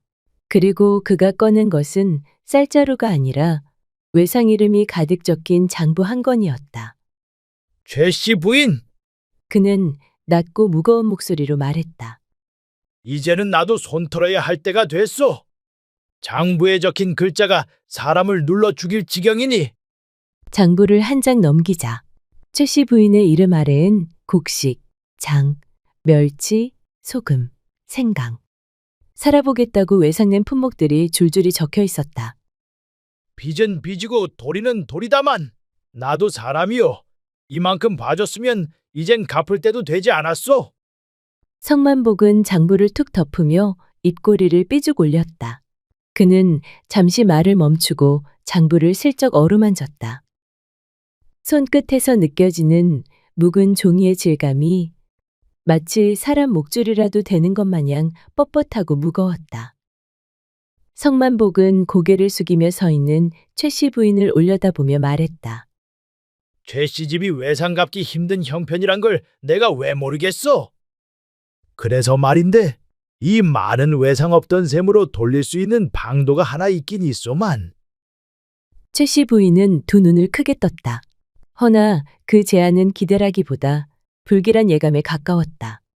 무슨 무슨 방법이요? 그녀가 묻자 성만복은 입꼬리를 다시 한번 말아올리며 말했다. 내게 딸이 하나 있어. 근데 그 아이가 정신이 좀 왔다 갔다 하고 말귀도 잘 못 알아듣지. 어디다 내놓기도 민망한 계집인데 나이는 잘대로 작고 그렇다고 평생 집안에 묶어둘 수는 없는 노릇이잖소. 그는 장부를 품에 넣으며 목소리를 낮추었다. 모자라긴 해도 심성은 착한 아이요. 그 아이를 며느리로 받아준다면 이 장부는 여기서 끝내드리리다. 최 씨 부인은 입술을 꾹 다물었다. 장부를 툭툭 흔들어대며 말을 이어가는 그 모습은 듣는 사람 가슴을 짓누르는 듯했다. 정신이 오락가락하는 모자란 딸을 이 집에 들이겠다는 말은 누가 들어도 곤란한 짐을 억지로 안겨주려는 소리였다. 아니, 그래도 어떻게 사람을 빚값 대신 드리란 말이요. 그녀의 말에 성만복은 삐죽 웃으며 대답했다. 사람은 사람이지요. 허나 그게 멀쩡한 계집이었으면 내 어찌 빚이랑 맞바꾸자고 말이나 꺼냈겠소. 계집에 하나요. 그저 주는 겁니다. 만약 정 내키지 않는다면 이 외상장부 관아에 넘기지요. 현감 어르신 손에 가면 당신 아들은 매 맞고 당신은 종살이로 나갈 팔자일 텐데. 길고 무거운 침묵이 이어졌다. 그녀는 끝내 아무 말도 못한 채 고개만 끄덕이고 말았다. 그제야 성만복은 장부를 품에 넣고 일어났다. 그럼 내 그리 알고 가겠소. 그 아이를 잘 부탁하오. 성만복이 돌아간 지 얼마 지나지 않아 봉길이 지게를 내려놓고 집으로 들어섰다. 어머니, 저 왔습니다. 최 씨 부인은 무어라 대답도 못하고 봉길 주변을 서성거리기만 했다. 아들에게 모자란 계집 아이를 네 처로 드려야겠다는 말을 차마 꺼낼 수가 없었다. 봉길이 눈치를 채고 다가왔다. 어머니, 무슨 일 있으신 거요? 그제야 최 씨 부인이 조심스레 입을 열었다. 사실은 말이다. 좀 전에 성만복이 다녀갔다. 외상값을 못 갚으면 관아에 일러 바치겠다더라. 그런디 그자가 자기 딸 하나를 우리 집에 들이면 외상을 없던 걸로 하겠다는구나. 봉길은 눈이 커졌다. 예? 그게 무슨 말씀이세요? 갑자기 그 사람 딸을 들이다니. 최 씨 부인의 눈가가 붉어졌다. 그 아이가 정신이 조금 모자란단다. 말귀도 제대로 못 알아듣고 세상 물정도 모른단다. 그런 아이를 네 처로 들이는 게 내가 어찌 속이 편하겠니? 잠시 말이 끊겼다.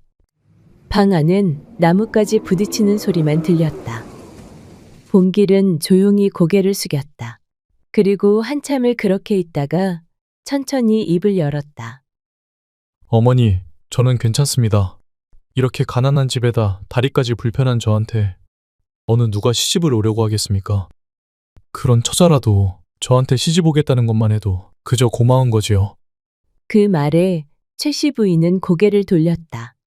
그녀의 눈가에 작은 물방울이 맺히고 있었다.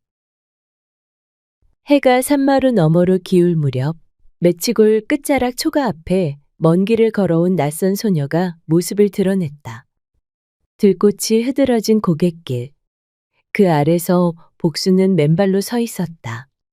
저고리는 헤어졌고 머리는 반쯤 풀린 채 두 손에는 어디서 꺾어왔는지 모를 들국화 몇 송이를 꼭 쥐고 있었다.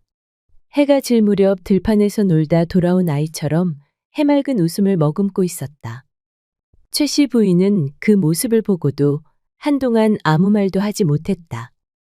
초가집 앞에 선 복수는 최 씨 부인을 보더니 느릿하게 고개를 숙였다. 저 왔어요. 우라부지가 여기로 가래서. 한참을 걸어온 듯 지친 기색이 역력한 아이가 마당 끝에 모습을 드러냈다. 걸음은 느렸고 말투는 어눌했으며 눈빛은 자꾸만 허공을 헤맸다. 누가 봐도 세상살이에 익숙한 아이는 아니었다. 아버지가 가라 해서 여길 왔단 말이냐? 최씨 부인이 조심스레 묻자 복수는 고개를 빳빳이 들었다. 여그가 내 시집이라 해서요. 그녀는 두 손에 들고 온 들꽃을 최씨 부인 앞에 조심스레 내밀었다. 말없이 받아든 최씨 부인은 왜인지 그 들꽃을 놓지 못하고 한참을 바라보았다. 참말로 이상한 계집이었다. 어딘지 모르게 빠져있고 어딘가 모르게 허술하며 누가 봐도 모자라 더 눈에 밟히는 아이였다. 이게 내 며느리란 말이냐? 최씨 부인은 마른 입술을 닫고 속으로 중얼거렸다. 한숨인지 체념인지 모를 긴 숨이 목을 타고 흘러내렸다. 복순이 마당 끝에 서 있을 무렵 문 안쪽에서 인기척이 들렸다. 방문이 열리고 아들 본길이 무릎을 짚으며 절뚝이는 걸음으로 걸어 나왔다. 그는 마당 한복판에 서 있는 복순을 보고 잠시 멈칫했다. 복순은 고개를 들고 지붕 쪽을 보며 싱긋 웃더니 말했다. 아, 참새랑 같이 나왔다. 본길은 무슨 말인가 싶어 고개를 들었다. 방금 전 처마 끝에서 참새 한 마리가 활활 날아가는 게 보였다. 복순이 손가락으로 지붕을 가리키며 말했다. 참새가 먼저 푸드득 날고 그 다음에 오라버니가 나오시길래요. 우리 할매가 그러던디 그런 날은 복이 들어온대요. 오라버니가 지 신랑 맞쥬? 저 시집 참말로 잘 온 것 같구먼요. 본길은 말없이 그녀를 바라보다가 천천히 고개를 돌렸다. 무어라 대꾸하고 싶었으나 도무지 어떤 말부터 꺼내야 할지 몰랐다. 복순이 멋쩍게 웃으며 다가왔다. 저는 복순이에요. 외상값 갚으러 왔어요. 그리고 눈을 동그랗게 뜨고 속삭이듯 덧붙였다. 울 아버지가 그러셨거든요. 우리 집이 외상을 많이 지어서 내가 여기 와야 빚이 사라진다고. 그 말에 본길은 처음으로 그녀의 얼굴을 찬찬히 바라보았다. 자신의 아버지가 자기를 버린 사실을 모른 채 천진난만하게 웃고 있는 복순이 애처로워 보였다. 본길은 자연스레 신발도 신지 않은 복순의 발에 시선이 갔다. 발 안 아프오? 예? 발이요? 복순은 눈을 껌뻑이며 자신의 발을 내려다보았다. 맨발로 저 고갯길을 넘었잖소. 흙이 거칠고 돌이 많아 발이 까졌을 터인데 안 아프냐고 물었소. 복순은 그 말을 듣고 머리를 긁적였다. 복순의 발은 여기저기 흙대가 묻었고 군데군데 긁힌 자국도 있었다. 그러더니 조용히 말했다. 몰랐어요. 여기까지 오는 동안엔 그냥 걷다 보니 아픈 줄도 몰랐네요. 그 말에 본길은 아무 말도 하지 않았다. 그는 조용히 복순을 마루에 앉혔다. 부엌에서 데운 물과 수건을 들고 나와 말없이 한 손으로 복순의 발을 잡았다. 그는 수건을 따뜻한 물에 적셔 복순의 거칠고 때묻은 발바닥을 닦아주며 말했다. 내일 장에 가서 집신 하나 사오리다. 그러니 이젠 맨발로 다니지 마시오. 본길은 발을 닦은 수건을 접고 말없이 방 안으로 걸어 들어갔다. 태어나 처음 느껴보는 누군가의 다정한 손길이었다. 조심스럽고 따스한 그 온기에 복순은 아무 말도 하지 못한 채 가만히 그 자리에 머물렀다.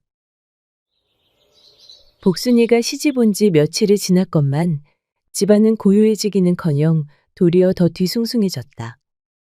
말귀를 못 알아듣는 복순이 때문에 최씨 부인의 속은 매일같이 부글부글 끓었다. 장에 가서 말린 생선을 사오라 했더니 멸치를 사오질 않나. 닭모이 좀 퍼주라고 하니 밥상에 따끈한 밥 한 그릇에 김치를 차려 들고 가선 닭들한테 천천히 잡숴요. 하고 있는 거였다. 빨래를 시키면 물장난만 치고 있고 설거지를 시키면 그릇이 반은 깨졌다. 며느리를 들이면 허리가 펴질 줄 알았건만 최씨 부인은 쉬기는커녕 일이 더 늘었다며 하루에도 몇 번이고 한숨을 내쉬었다. 이건 며느리를 들인 게 아니라 5살짜리 아이 하나를 데려다 놓은 셈이니 원참. 그 모습을 지켜보던 봉길은 엉뚱하기 짝이 없는 복순의 모습이 그저 귀여워 말없이 웃어 보였다. 어느 날 점심 무렵이었다. 봉길이 철을 봤다는 소문을 들은 이웃 부인 몇 명이 슬금슬금 최 시집 마당으로 몰려들었다. 아니, 봉길이가 색시를 얻었다면서?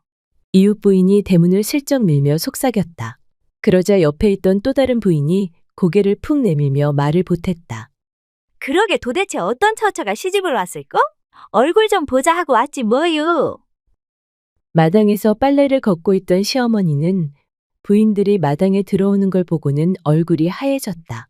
복순이 또 무슨 엉뚱한 말을 내뱉을지 불안이 가시지 않았다. 며느리가 어딘가 모자란 아이란 걸 이웃들에게 들킬까봐 노심초사였고 아무리 사정이 딱했어도 다리가 불편한 아들에게 그런 계집을 맺어줬다고 수군댈까봐 걱정이었다. 방 안으로 숨어버리고 싶은 마음이 굴뚝 같았지만 사람들 앞에서 그런 티를 낼 수는 없었다. 최씨 부인은 억지 웃음을 지으며 부인들을 마루에 앉혔다. 그리고는 복순을 부엌으로 조용히 불렀다. 며느라, 손님들 오셨다. 가서 점심상 좀 차려봐라. 있는 반찬으로 대강 보기 좋게, 알겠지? 보기 좋게, 응? 복순은 눈을 깜빡이며 고개를 끄덕였다. 보기 좋게 말씀이죠? 알겠습니다, 어머님. 쌀이야 애당초 없었고 남은 콩 한 줌, 덩이로 남은 된장, 말라붙은 더덕 몇 개, 그리고 고구마 3덩이.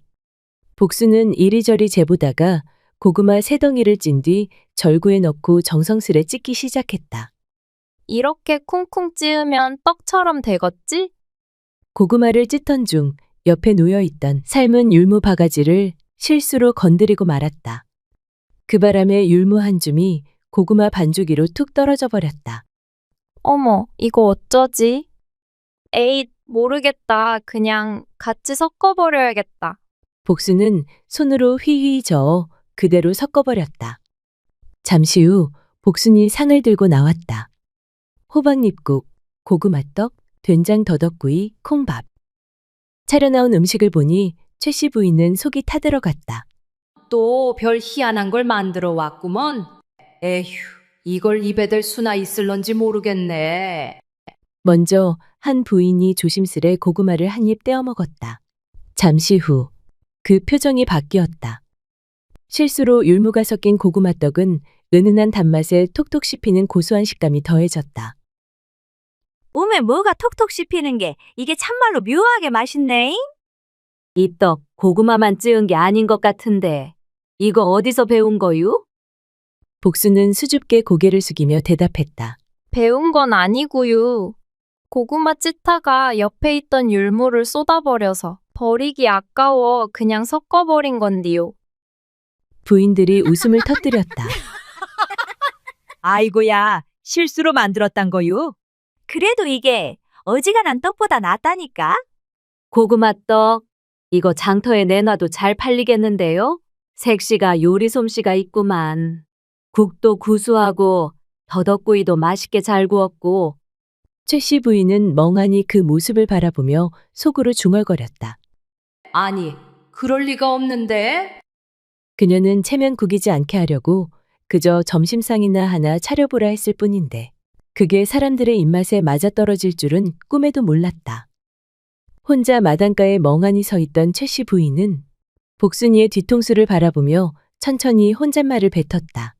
진짜 이상한 계집이구먼. 그러고는 고개를 살짝 흔들며 방 안으로 들어가려다가 마지막으로 한 번 더 복순을 돌아보았다. 복순이 입가에 미소를 띠며 상이 비워진 그릇을 닦고 있었다. 따뜻한 봄날 최씨 부인은 복순이에게 호박씨가 담긴 바구니를 주며 당부했다. 며느라, 마당 옆밭에 호박씨 좀 뿌려놔라. 장마 오기 전에 뿌려야 싹이 난다. 복순이는 예 하고 대답하곤 씨앗 바가지를 들고 씩씩하게 나갔다. 그런데 한참 뒤 황씨가 불같이 달려왔다. 아니 이게 무슨 짓이야? 허락도 안 받고 우리 밭에 왜 씨를 뿌려놨대요? 욕심 많고 성질 고약한 황 씨가 고함을 지르며 난동을 부리자 최 씨 부인의 얼굴은 순식간에 벌겋게 달아올랐다. 복순아, 혹시 황신의 밭에다 씨 뿌렸냐? 복순이 바가지를 부여잡고 해맑게 대답했다. 그 밭이 우리 밭보다 훨씬 넓기도 넓고 햇빛도 잘 들길래요. 호박이 커지려면 넓어야 하잖아요. 아니, 그래도 그렇지. 너네 집 밭에다가 씨를 뿌리면 어쩌냐? 어? 내가 너 때문에 못 살겠다. 아이고, 속 터져. 며칠 뒤 장마가 들이닥쳤다. 하늘이 뚫린 듯 비가 퍼붓는 바람에 마당 옆 밭은 물에 잠기고 애써 뿌린 씨앗들은 모조리 썩어버렸다. 헌데 놀라운 일이 벌어졌다. 복순이가 엉겁결에 잘못 뿌렸던 황신의 묵은 밭만은 신기하게도 물이 쫙 빠지더니 며칠 사이 싹이 돋고 줄기가 올라오기 시작했다. 그 밭은 원래 황씨가 돌이 많고 벌레가 들끓는다 하여 포기하고 손도 대지 않던 버려진 밭이었다. 그해 여름, 황신의 밭엔 탐스러운 호박이 산처럼 자라났다. 온 마을 사람들이 몰려와 구경하고 장터엔 수군거림이 돌기 시작했다. 복순이 손에 뭐가 있나벼? 그러니까 말이야. 갸가 바보가 아니라 복덩이여, 복덩이. 최 씨 부인은 멍한 얼굴로 무성하게 자란 호박밭을 보며 작게 중얼거렸다. 진짜 이 계집이 바보인 건지 복을 타고난 건지 내 알다가도 모르겠다. 차츰 시간이 흐르며 복수는 서서히 이 집안살이에 익숙해져 갔다. 본길이 산에 나무하러 나서면 복순이도 조용히 그 뒤를 따랐고 가는 길마다 말동무가 되어 주었다. 불편한 다리로 하지 못하는 일이 있으면 복순이 먼저 나서서 척척 도와주곤 했다. 어느 날 산길을 오르던 복순이는 땅바닥에 쪼그리고 앉아 나뭇가지로 땅을 쿡쿡 찔러가며 장난을 치고 있었다. 복순아, 어여 나뭇가지나 주워야지. 언제까지 거기서 놀 거요? 봉길이 멀찌감치서 다리를 절룩이며 말했다. 복순이는 천진난만하게 웃으며 고개를 끄덕였다. 그러더니 힘껏 나뭇가지를 땅에 찔러 넣었는데 묘한 쇳소리 같은 소리가 났다. 복순이는 두 눈을 동그랗게 뜨고 손으로 흙을 파기 시작했다. 오라버니, 땅속에 뭐가 있는데요? 봉길도 이상해서 절뚝절뚝 걸어와 복순이 옆에 쭈그려 앉았다. 둘은 손톱이 닳도록 흙을 헤쳤다. 그리고 마침내 흙빛에 얼룩진 청자 항아리 하나가 모습을 드러냈다. 아니, 이게 뭐여?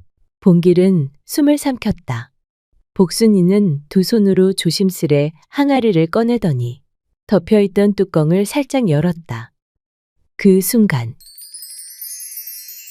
흙먼지 사이로 빛을 발하는 금가락지가 굴러나왔다. 복순이는 금가락지를 손에 끼고 봉길을 올려다보며 활짝 웃었다. 오라버니, 나 금반지 생겼슈. 그럼 우리 이제 부자 되는 거예요? 봉길은 그런 복순이를 멍하니 바라보다가 풋 하고 웃음을 터뜨렸다. 복순이는 금가락지를 손에 꼭 끼고 봉길은 흙이 잔뜩 묻은 청자 항아리를 조심스레 들고 산길을 내려왔다. 터덜터덜 마당을 들어서자 마침 장독대 앞에서 장을 뒤적이던 시어머니가 두 사람을 보고 말했다. 아니, 너희는 어디서 흙투성이가 돼서 오누? 시어머니는 눈을 가늘게 뜨며 다가왔고 복순이는 손에 낀 금가락지를 보여주었다. 어머님, 저기 산에서 땅을 파다가 이걸 찾았어요. 봉길도 청자 항아리를 조심스레 내려놓았다. 항아리 속에는 흙먼지에 덮인 엽전과 금가락지 몇 개가 반짝였다. 시어머니는 눈을 동그랗게 뜨곤 두 손으로 입을 틀어막았다. 아니, 이게 대체 어디서 난 게냐? 땅속에서요. 나뭇가지로 장난치다가 지가 찾았어요. 복순이는 수줍게 웃으며 말했다. 한참을 입을 다물지 못하던 시어머니는 이내 복순이의 두 손을 덥석 붙잡았다. 이쁜 우리 며느리 복순아. 아이고, 우리 집에 복덩이가 들어왔구나. 최씨 부인은 금반지를 끼고 마당에서 덩실덩실 춤을 추는 복순이를 바라보며 미소를 머금었다. 그때 봉길이 조용히 옆으로 다가와 낮은 목소리로 말했다. 엄니, 복순이 가만히 보면 모자란 게 아닌 것 같아요. 지가 장가를 잘 갔구만요. 그주? 봉길이 수줍게 웃으며 말했다. 최씨 부인은 고개를 돌려 봉길을 바라보았다. 그 얼굴엔 복순이에 대한 말 못할 고마움이 고스란히 서려 있었다. 잠시 침묵이 흐른 뒤 최씨 부인은 빙긋이 웃으며 혼잣말처럼 중얼거렸다. 허허, 내가 복덩이를 발로 걷어 찰 뻔했구먼. 따사로운 봄 햇살이 골목을 감싸 안았다. 복순이의 해맑은 웃음소리가 마을 끝까지 퍼져나갔다. 안녕하세요. 오늘도 들러주셔서 감사합니다. 새벽에 들려주는 옛 이야기 시작하겠습니다. 조선 말기 한 고을에 풍류를 즐기기로 소문난 영감 하나가 살고 있었다. 사람들은 그를 최대감이라 불렀고 겉으로는 시와 거문고를 즐기며 문인들과 어울리는 인물처럼 보였지만 속을 들여다보면 그 실상은 추악하고 음탕하기 그지없는 자였다. 글보다 술을 가까이 했고 경전보단 여인의 눈을 더 오래 바라보던 자였다. 굳이 몸 고생하며 관직을 탐하느니 그저 기생집 안주와 고운 손길이 100번 났다며 대청에서 낮잠을 자고 밤엔 풍류로 세월을 보냈다. 부인 하나로는 성에 차지 않아 후처를 들였고 그것도 부족하다 하여 기방에서 첩을 얻었다. 그러던 어느 봄날 텐마루에서 담뱃대를 두드리던 최대감에게 하인이 다가와 귀를 붙였다. 대감마님, 새 여종 하나 들어왔사옵니다. 여종? 하인의 말끝에 묘한 여운이 스며 있었다. 예, 동네 머슴놈 말로는 얼굴이 곱디고 온 처자라고 하던디요. 최대감은 담뱃대를 입에 물던 손을 멈추고 슬쩍 고갯짓을 했다. 어디서 데려온 기집인가? 남원 쪽 양반댁에서 그 집이 망하고 종문서를 내놨답니다. 최대감의 눈꼬리가 희미하게 올라갔다. 양반집 계집이라. 그럼 겉모양새 하나는 낫겠군. 그는 입꼬리를 비틀며 중얼거렸다. 어디 한번 눈도장이나 찍어볼까? 마당을 거닐던 어느 오후 햇살을 등에 지고 한 여인이 조용히 마당을 건넜다. 빛을 마주한 옆모습, 단정한 머리, 낡은 솜저고리조차 깨끗하게 입은 손길. 그의 눈에 그 여인은 다른 여종들과는 확실히 달랐다. 눈길 한번 건네지 않았지만 겉으로 드러내지 않은 품위 같은 것이 있었다. 그날 저녁, 최대감은 밥상 앞에 앉아선 먹는 둥 마는 둥, 젓가락만 들었다 놓기를 반복하였다. 그 시선은 자꾸만 물동이를 들고 안채로 향하는 해월에게로 멎었다. 그리고 혼잣말로 말했다. 보면 볼수록 곱다니까 순순히 웃어줄 때까지 내가 직접 손을 써야 하려나. 어디 여종 주제에 얼마나 버티나 두고 보자고. 마당을 스치는 바람은 여종의 오래된 기억을 건드리고 있었다. 그녀의 이름은 해월. 본디 남원에서 이름난 양반가의 외동딸이었다.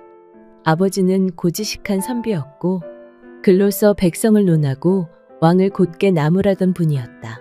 그러나 그 고든 뜻은 끝내 권세의 벽을 넘지 못했다. 왕의 귀를 거슬렀고 간신들의 손에 영모죄로 몰려 차명도 유배도 아닌 실종이라는 이름으로 사라졌다. 하루아침에 해월의 집안은 역적의 가문이 되었고 어머니는 병이 깊어 세상을 등졌으며 그녀는 집을 지키다 빚에 쫓겨 종문서에 이름을 올리게 되었다. 그렇게 그녀는 최대감 댁의 여종으로 팔려온 것이었다. 그날 이후 최대감은 아침마다 쓸데없는 심부름을 만들어 해월을 불러댔고 해월은 최대감의 시커먼 속내를 뻔히 알고서도 말없이 묵묵히 시키는 일을 해냈다. 그녀는 최대감의 부름에도 눈길을 주지도 허튼 웃음조차 보이지 않았다. 탐욕스러운 최대감은 점점 그 무심함에 오히려 더 마음을 뺏기기 시작했다. 다른 계집처럼 아양이나 좀 떨 것이지. 어찌 저리 차갑단 말이냐. 그는 혼잣말로 투덜거리면서도 점점 그녀에게 눈을 떼지 못했다. 그러던 늦은 밤, 달빛이 길게 마당을 비추고 집안이 모두 잠든 시각. 최대감은 비틀린 마음 하나를 품고 조용히 여종방 앞에 섰다. 바람도 숨을 죽인 밤이었다. 그는 문 앞에서 잠시 숨을 고르고는 조심스럽게 문을 열었다. 문이 열리자 그 안에는 웅크리고 잠든 해월이 있었다. 그는 까치발을 들어 조용히 문턱을 넘으며 누워있는 해월에게 속삭였다. 이 늙은이 마음이 외로워 그런 것이니 나를 나무라지 말아라. 해월이 눈을 뜨자 익숙한 노인의 가면 뒤 짐승 같은 탐욕이 훤히 드러난 눈이 보였다. 지금 못하는 것입니까? 아무리 제가 이 집의 여종이라 한들 어찌 대감이라는 분이 이리도 천한 짓을 서슴없이 하실 수 있단 말입니까? 하하, 내 참 기가 막혀서 네가 아직도 양반댁 핏줄인 줄 알고 사는 게냐? 그는 해월의 턱을 억지로 들게 하며 말했다. 양반이었든 종이었든 지금 네 자리는 내 집 종이다. 내가 부르면 와야 하는 종년일 뿐이란 말이다. 해월은 그의 손을 뿌리쳤다. 차라리 그 손에 죽는 것이 낫지. 저는 그따위 치욕은 감당치 않을 것입니다. 해월의 눈빛은 결연했고 그 안엔 두려움보다 먼저 분노가 이글거렸다. 해월은 온몸을 던져 도망치려 했으나 최대감의 소나기는 이미 그녀의 팔을 거칠게 움켜쥐고 있었다. 방 안의 문은 굳게 닫혀 있었고 바깥 세상은 너무도 조용했다. 눈을 감고 이를 악문 해월의 뺨 위로 굵은 눈물이 한 줄기 흘러내렸다. 그날 밤 창밖엔 비가 내렸다. 기와를 때리는 빗소리는 방 안의 숨죽인 울음과 짐승 같은 숨소리를 삼켜버렸다. 다음 날 새벽 최대감에게 짓밟힌 그날 밤 해월은 견딜 수 없는 수치와 절망에 사로잡혀 그 집을 뛰쳐나왔다. 말없이 치마자락을 꼭 쥔 채 해월은 짙은 어둠 속 산길을 무작정 올랐다. 외딴 절벽 끝 낭떠러지에 다다른 그녀는 안개 자욱한 절벽 아래를 말없이 내려다보았다. 이대로 뛰어내리면 고통도 기억도 모두 사라질 수 있을 것 같았다. 더럽혀진 이 몸 어찌 씻으리까? 모든 걸 다 잃었으니 사는 것이 죽는 것보다 못해. 한 발 내딛는 순간 누군가 뒤에서 그녀의 발을 덥석 붙잡았다. 이보시오. 해월이 화들짝 놀라 돌아보니 거기엔 헌 도포를 걸치고 집신을 질질 끌던 초췌한 선비 하나가 서 있었다. 지금 못하는 짓이오. 해월은 그제야 주저앉아 아이처럼 엉엉 울음을 터뜨렸다. 선비는 해월이 눈물을 그칠 때까지 옆에서 말없이 기다려 주었다. 그리곤 그녀는 그 선비에게 처음이자 마지막으로 자신의 이야기를 들려주었다. 저는 더럽혀졌습니다. 죽어 마땅한 몸이옵니다. 선비는 조용히 고개를 저었다. 선비는 주변을 둘러보다가 조심스럽게 물었다. 행여 돌아갈 데가 없으시다면 일단 제 집으로 몸부터 좀 숨기시지요. 해월이 놀란 눈으로 그를 바라봤다. 선비는 급히 손을 내저었다. 오해는 마시오. 사사로이 흑심은 없습니다. 다만 최대감이라는 작자가 한 짓을 듣고도 그 집으로 도로 보내는 건 사람이 할 짓은 아닌 듯 싶어 그러하오. 잠시 망설이던 해월은 더는 물러설 곳이 없다는 듯 고개를 끄덕였다. 선비는 해월에게 자신의 겉도포를 벗어주고 조용히 함께 산길을 걸어 내려갔다. 그날 이후 그녀는 그 선비의 집에 몸을 숨기게 되었다. 선비의 집은 마을 끝자락, 뒷산이 가깝고 앞으론 개울이 흐르는 외진 곳이었다. 낡고 작은 초가였지만 해월은 그곳에서 처음으로 마음을 놓고 잠을 잤다. 아무 걱정 마시오. 산 아래 누구도 여기까지 오지 않소. 해월을 구해준 이선비는 늦은 나이까지 홀로 지내며 산속 초가집에서 글공부에만 몰두해온 사람이었다. 학식은 높되 벼슬엔 뜻이 없고 재물이나 세속에 욕심도 없는 자였다. 사람들은 그를 노총각 선비라 불렀고 그는 늘 조용히 책상 앞에 앉아 자기 길을 묵묵히 걸어가는 사람이었다. 그렇게 두 사람은 한 지붕 아래 각자의 자리에서 묵묵히 하루를 보냈다. 해월은 물 깃고 방을 쓸며 집안일을 했고 선비는 말없이 마당에 장작을 패고 책을 펼쳤다. 그 속에서 해월은 조금씩, 아주 조금씩 마음의 상처를 지워나가는 듯 했다. 그렇게 며칠이 지나고 몇 달이 지나고 해월은 종일 입맛을 잃었고 속이 메스꺼리는 증상이 이어졌다. 가슴이 뻐근하게 부어오르기 시작했고 낮은 열기와 함께 알 수 없는 현기증이 덮쳐왔다. 그녀는 장독대 옆에 쭈그려 앉아 토해냈다. 바로 그 순간 해월은 멍하니 자신의 배를 감쌌다. 설마 아닐 거야. 그럴 리가 없어. 바람에 창문이 덜컹였고 방 안은 침묵만이 흘렀다. 해월은 두 손으로 자신의 배를 감싸쥐곤 마치 벌레라도 기어다니는 것처럼 몸을 떨었다. 이 안에 저 흉악한 자의 피가 흐르고 있다니. 내가 어찌 이 아이를 낳을 수 있단 말이냐. 그 짐승 같은 자의 아이를 이 몸속에 품고 살아가야 할 바에 그냥 같이 죽는 게 나아. 해월은 이불 속에 얼굴을 묻고 소리 없이 울음을 토했다. 그러다 문득 배를 어루만지자 작은 움직임이 느껴졌다. 그 작은 움직임, 그 따뜻한 기척이 해월을 멈춰 세웠다. 해월은 마른 입술을 달싹이며 한참을 머뭇거리다 끝내 입을 열었다. 나으리, 그날 절 왜 구해주셨나이까? 선비는 잠시 말을 잇지 못하고 그녀를 바라보았다. 왜 그러시오? 무슨 일 있소? 그날 벼랑 끝에서 그냥 떨어져 죽어야 했나 봅니다. 저 세대감의 아이를 가졌습니다.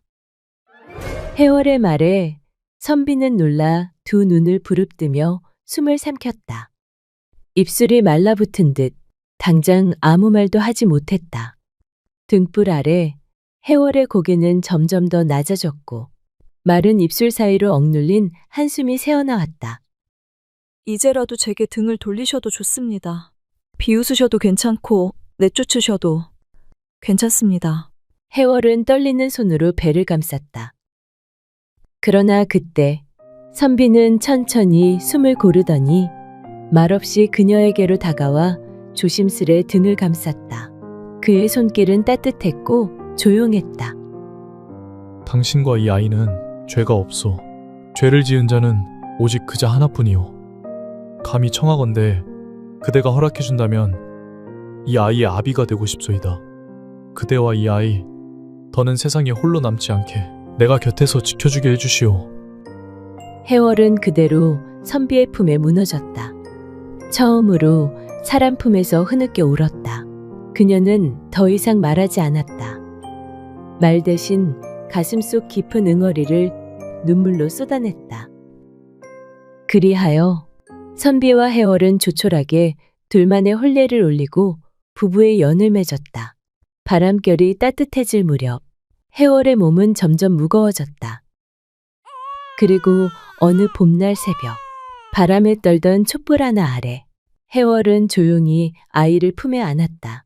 처음 울음을 터뜨리는 작은 생명. 해월은 떨리는 손으로 아기를 감싸며 소리 없이 눈물을 흘렸다. 미안하다, 아가야. 죄가 없는 너를 이토록 미워했다니. 선비는 그녀 곁에서 말없이 솥에 물을 올리고 방에 불을 지폈다. 따뜻한 수건을 대어 아기의 이마를 정성스럽게 닦아주었다. 이름도 없이 세상에 나온 그 아이는 선비의 성을 따라 이강이라 불리게 되었고 선비는 누구보다 아들을 아끼고 정성껏 길렀다. 허나 그 정성은 뜻대로 닿지 않았다. 이강은 어릴 적부터 글에는 도통 관심이 없고 부모 말도 듣지 않은 채 말썽꾸러기로 자랐다. 강아, 이리 와서 글 좀 보자꾸나. 너도 이 다음에 커서 훌륭한 사람이 되려면 지금부터 배워야 하지 않겠느냐? 싫어요, 아버지. 글자는 보기만 해도 머리가 아픈데 왜 맨날 글 공부하라고 하시어요? 저는 나가서 뛰놀고 싶단 말이에요. 해월은 속이 타들어갔고 선비는 밤마다 깊은 한숨을 내쉬었다. 그러던 어느 날 해월이 갑작스레 병석에 눕게 되었다. 몸은 야위어 갔고 의원을 불러 약을 써보아도 소용없었다. 죽음을 예감한 해월은 이강을 곁으로 불렀다. 해월은 떨리는 손으로 아들의 손을 꼭 잡았다. 강아, 이 어미가 너에게 꼭 남겨야 할 말이 있다. 사실 너는 네가 아버지를 알고 있는 그분의 친자식이 아니란다. 어미가 예전 주인집 최대감이란 사람에게 욕보임을 당하고 삶을 끊으려 벼랑 끝에 올랐었다. 헌데 그날 이 선비님께서 날 살려주셨지. 그날 살아난 건 이 몸만이 아니고 내 뱃속에 있던 너까지 그분께서 지켜주신 것이나 다름없단다. 그분은 아무런 조건도 없이 나를 아내로 삼아주시고 너를 제 자식처럼 아끼고 키워주셨다. 그 은혜만은 아무리 세월이 흘러도 잊어서는 안 된다. 어머니 잘못했어요.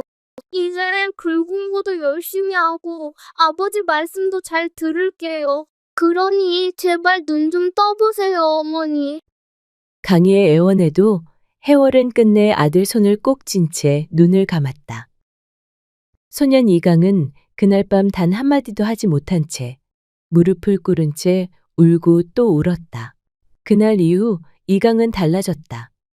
이전에 말썽 부리던 모습은 자취를 감췄고 매일 새벽이면 선비 앞에 앉아 글을 읽고 질문하고 또 외웠다.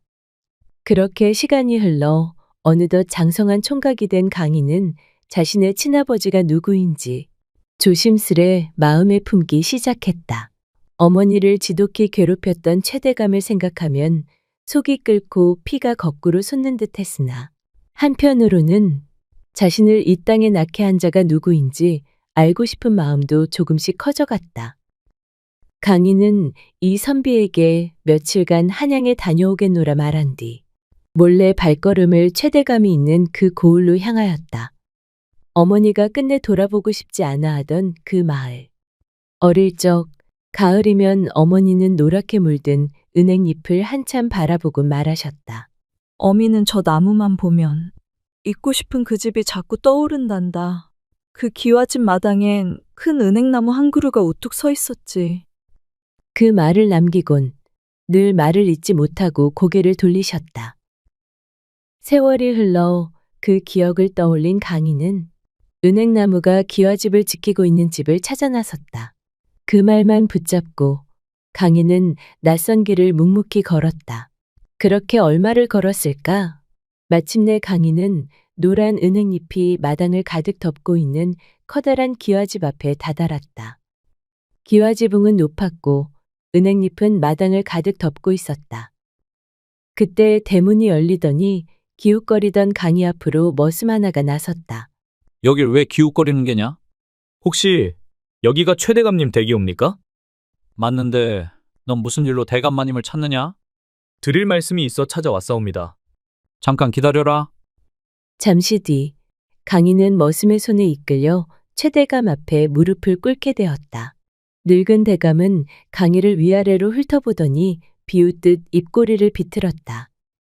행색을 보아하니 한 끼 얻어먹을 요량으로 기웃거린 게지. 아니옵니다. 감히 여쭙자오나. 예전에 마님 댁에 여종으로 있던 해월이라 하는 여인을 혹 기억하시옵니까? 그때 최대감은 해월이라는 이름을 듣고는 한동안 골똘히 생각에 잠겼다. 그러다 문득 무릎을 탁 치며 말했다. 아, 그 계집 종년 말이냐? 말도 없이 새벽에 사라졌었지. 그런데 그 아이를 왜 묻는 게냐? 강희는 조심스레 입을 열었다. 사실 저는 그분의 아이입니다. 최대감의 눈이 휘둥그레졌다.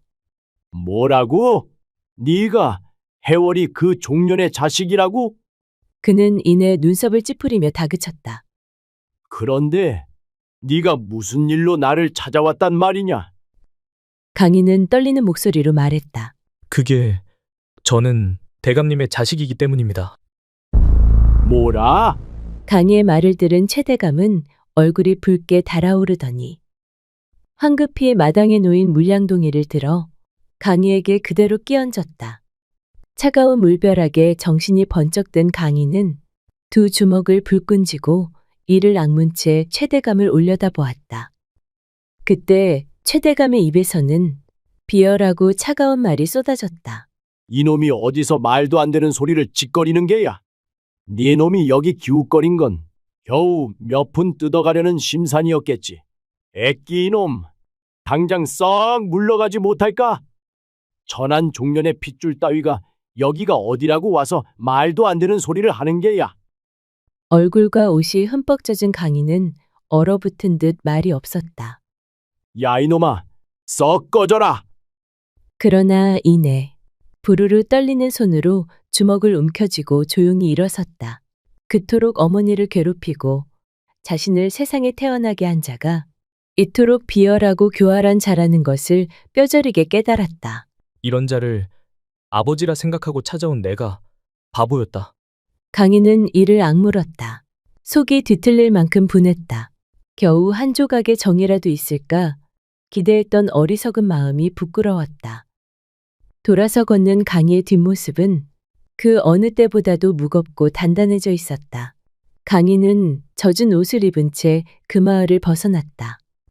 아버지라는 자는 차마 입에 담기조차 부끄러운 자였고 자신이 어리석었음을 깨닫는 데엔 하루면 충분했다.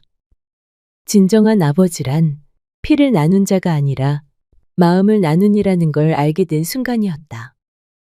며칠 뒤 산골 초가집으로 돌아온 강희는 말없이 선비 앞에 엎드렸다.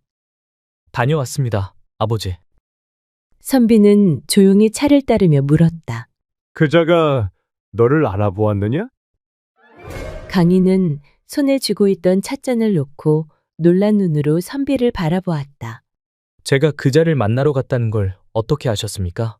선비는 고요히 미소를 지었다. 굳이 말하지 않아도 언젠가는 네가 찾아갈 줄 알고 있었다. 사람이 피를 지닌 인연을 등지는 건 쉽지 않으니까. 강희는 고개를 숙였다. 헛된 짓이었습니다. 피를 나눈 것만으론 아버지가 되지 않는다는 걸 뼈저리게 깨달았습니다. 그래도 잘 다녀왔느니라. 그걸 깨달았다는 것만으로도 넌 이미 어른이 된 거다. 선비는 축 처진 강희의 어깨를 토닥여 주었다. 그날 이후 그는 선비의 길을 따르기로 마음을 굳혔고 학문에 매진하던 강희는 마침내 과거 시험을 치르기 위해 한양으로 길을 떠났다.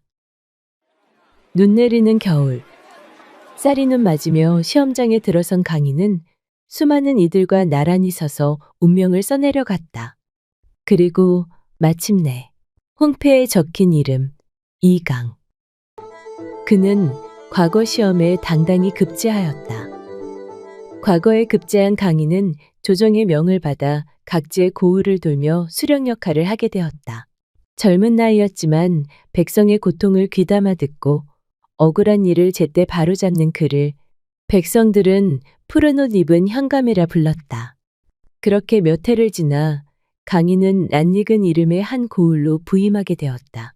그곳은 자신을 매정하게 버렸던 최대감이 있는 바로 그곳이었다.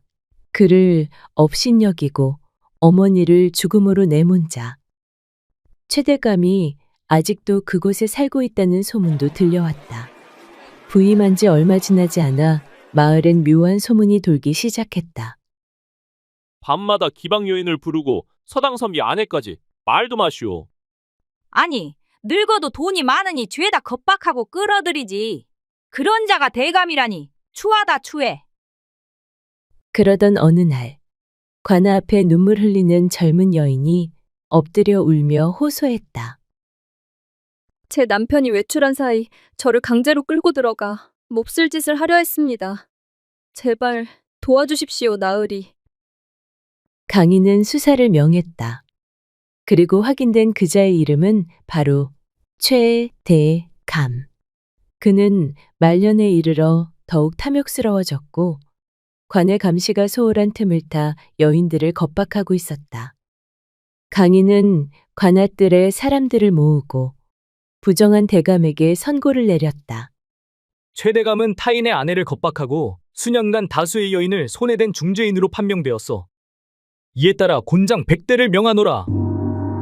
포졸들에게 끌려온 최대감은 마루 위에 앉아있는 강희를 보고 두 눈을 크게 떴다. 아니 너는 그때 날 찾아왔던 그 계집의 자식 아니냐? 네가 어찌 네가 날 신문하느냐? 강희는 담담히 시선을 마주했다. 네 죄를 네가 알지 못하느냐? 백성을 괴롭힌 죄도 중죄이거늘 죄 없고 연약한 여인을 능욕하고도 이토록 뻔뻔스러울 수가 있단 말이냐? 오늘 이 자리에서 반드시 대가를 치르게 하겠다. 최대감은 벌벌 떨며 무릎을 꿇었다. 내가 잘못했다. 그래도 나는 네 아비 아니냐? 그런 내가 이리 끌려와 곤장을 맞는다니. 이 늙은이를 단 한 번만 봐주지 않겠느냐? 제발 한 번만 눈 감아다오. 내일이 부탁하마. 강희는 차가운 목소리로 말했다. 아비? 날 그렇게 내쫓을 땐 언제고 피가 같다고 아비가 되는 것이 아니다. 그간 네가 저질러온 갖은 악행으로 상처 입은 이들이 얼마이더냐?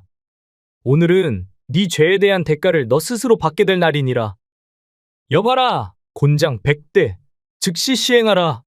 최대감의 절규가 마당을 울렸지만 포졸들은 이미 목침에 그를 엎드리게 하고 곤장을 내리쳤다. 피가 튀고 살점이 터져도 강희는 단 한 번도 고개를 돌리지 않았다. 하늘이 두렵거든. 그리 살지 말았어야 했다. 작은 주막 어귀를 지나던 강희는 한 여인이 아이를 품에 안은 채 마당 한켠에서 소리 없이 울고 있는 모습을 보게 되었다. 그 아이는 젖도 못 발고 울어댔고 여인의 옷은 해졌으며 그 얼굴에는 깊은 상처가 번져 있었다. 이강은 문득 발걸음을 멈췄다. 주모가 수군거렸다. 저 여인이 바로 그 종년이라지. 최대감이 손댄 여자. 아이까지 낳았는데 들켜서 쫓겨났다지 뭐야? 어휴, 애는 무슨 죄냐? 이강은 그 말을 듣고 그 여인을 조용히 바라보았다. 젊은 시절 어머니 해월이 떠올랐다. 떨리는 손으로 자신의 배를 감싸쥐고 슬피 울었을 그날의 모습이 그는 여인의 앞에 다가가 낡은 돈주머니 하나를 내밀었다. 그대가 죄인이 아니오. 이 아이도 마찬가지오. 부디 아이만은 바르게 키우시오. 여인은 고개를 들어 이강을 바라보았다. 이강은 더 말하지 않고 등을 돌렸다. 마을길을 걸어나가는 그의 뒷모습 너머로 햇살이 비추고 있었다. 그날 바람은 따뜻하게 불었다. 마치 누군가의 가슴속 하늘 조용히 다독여주는 듯이.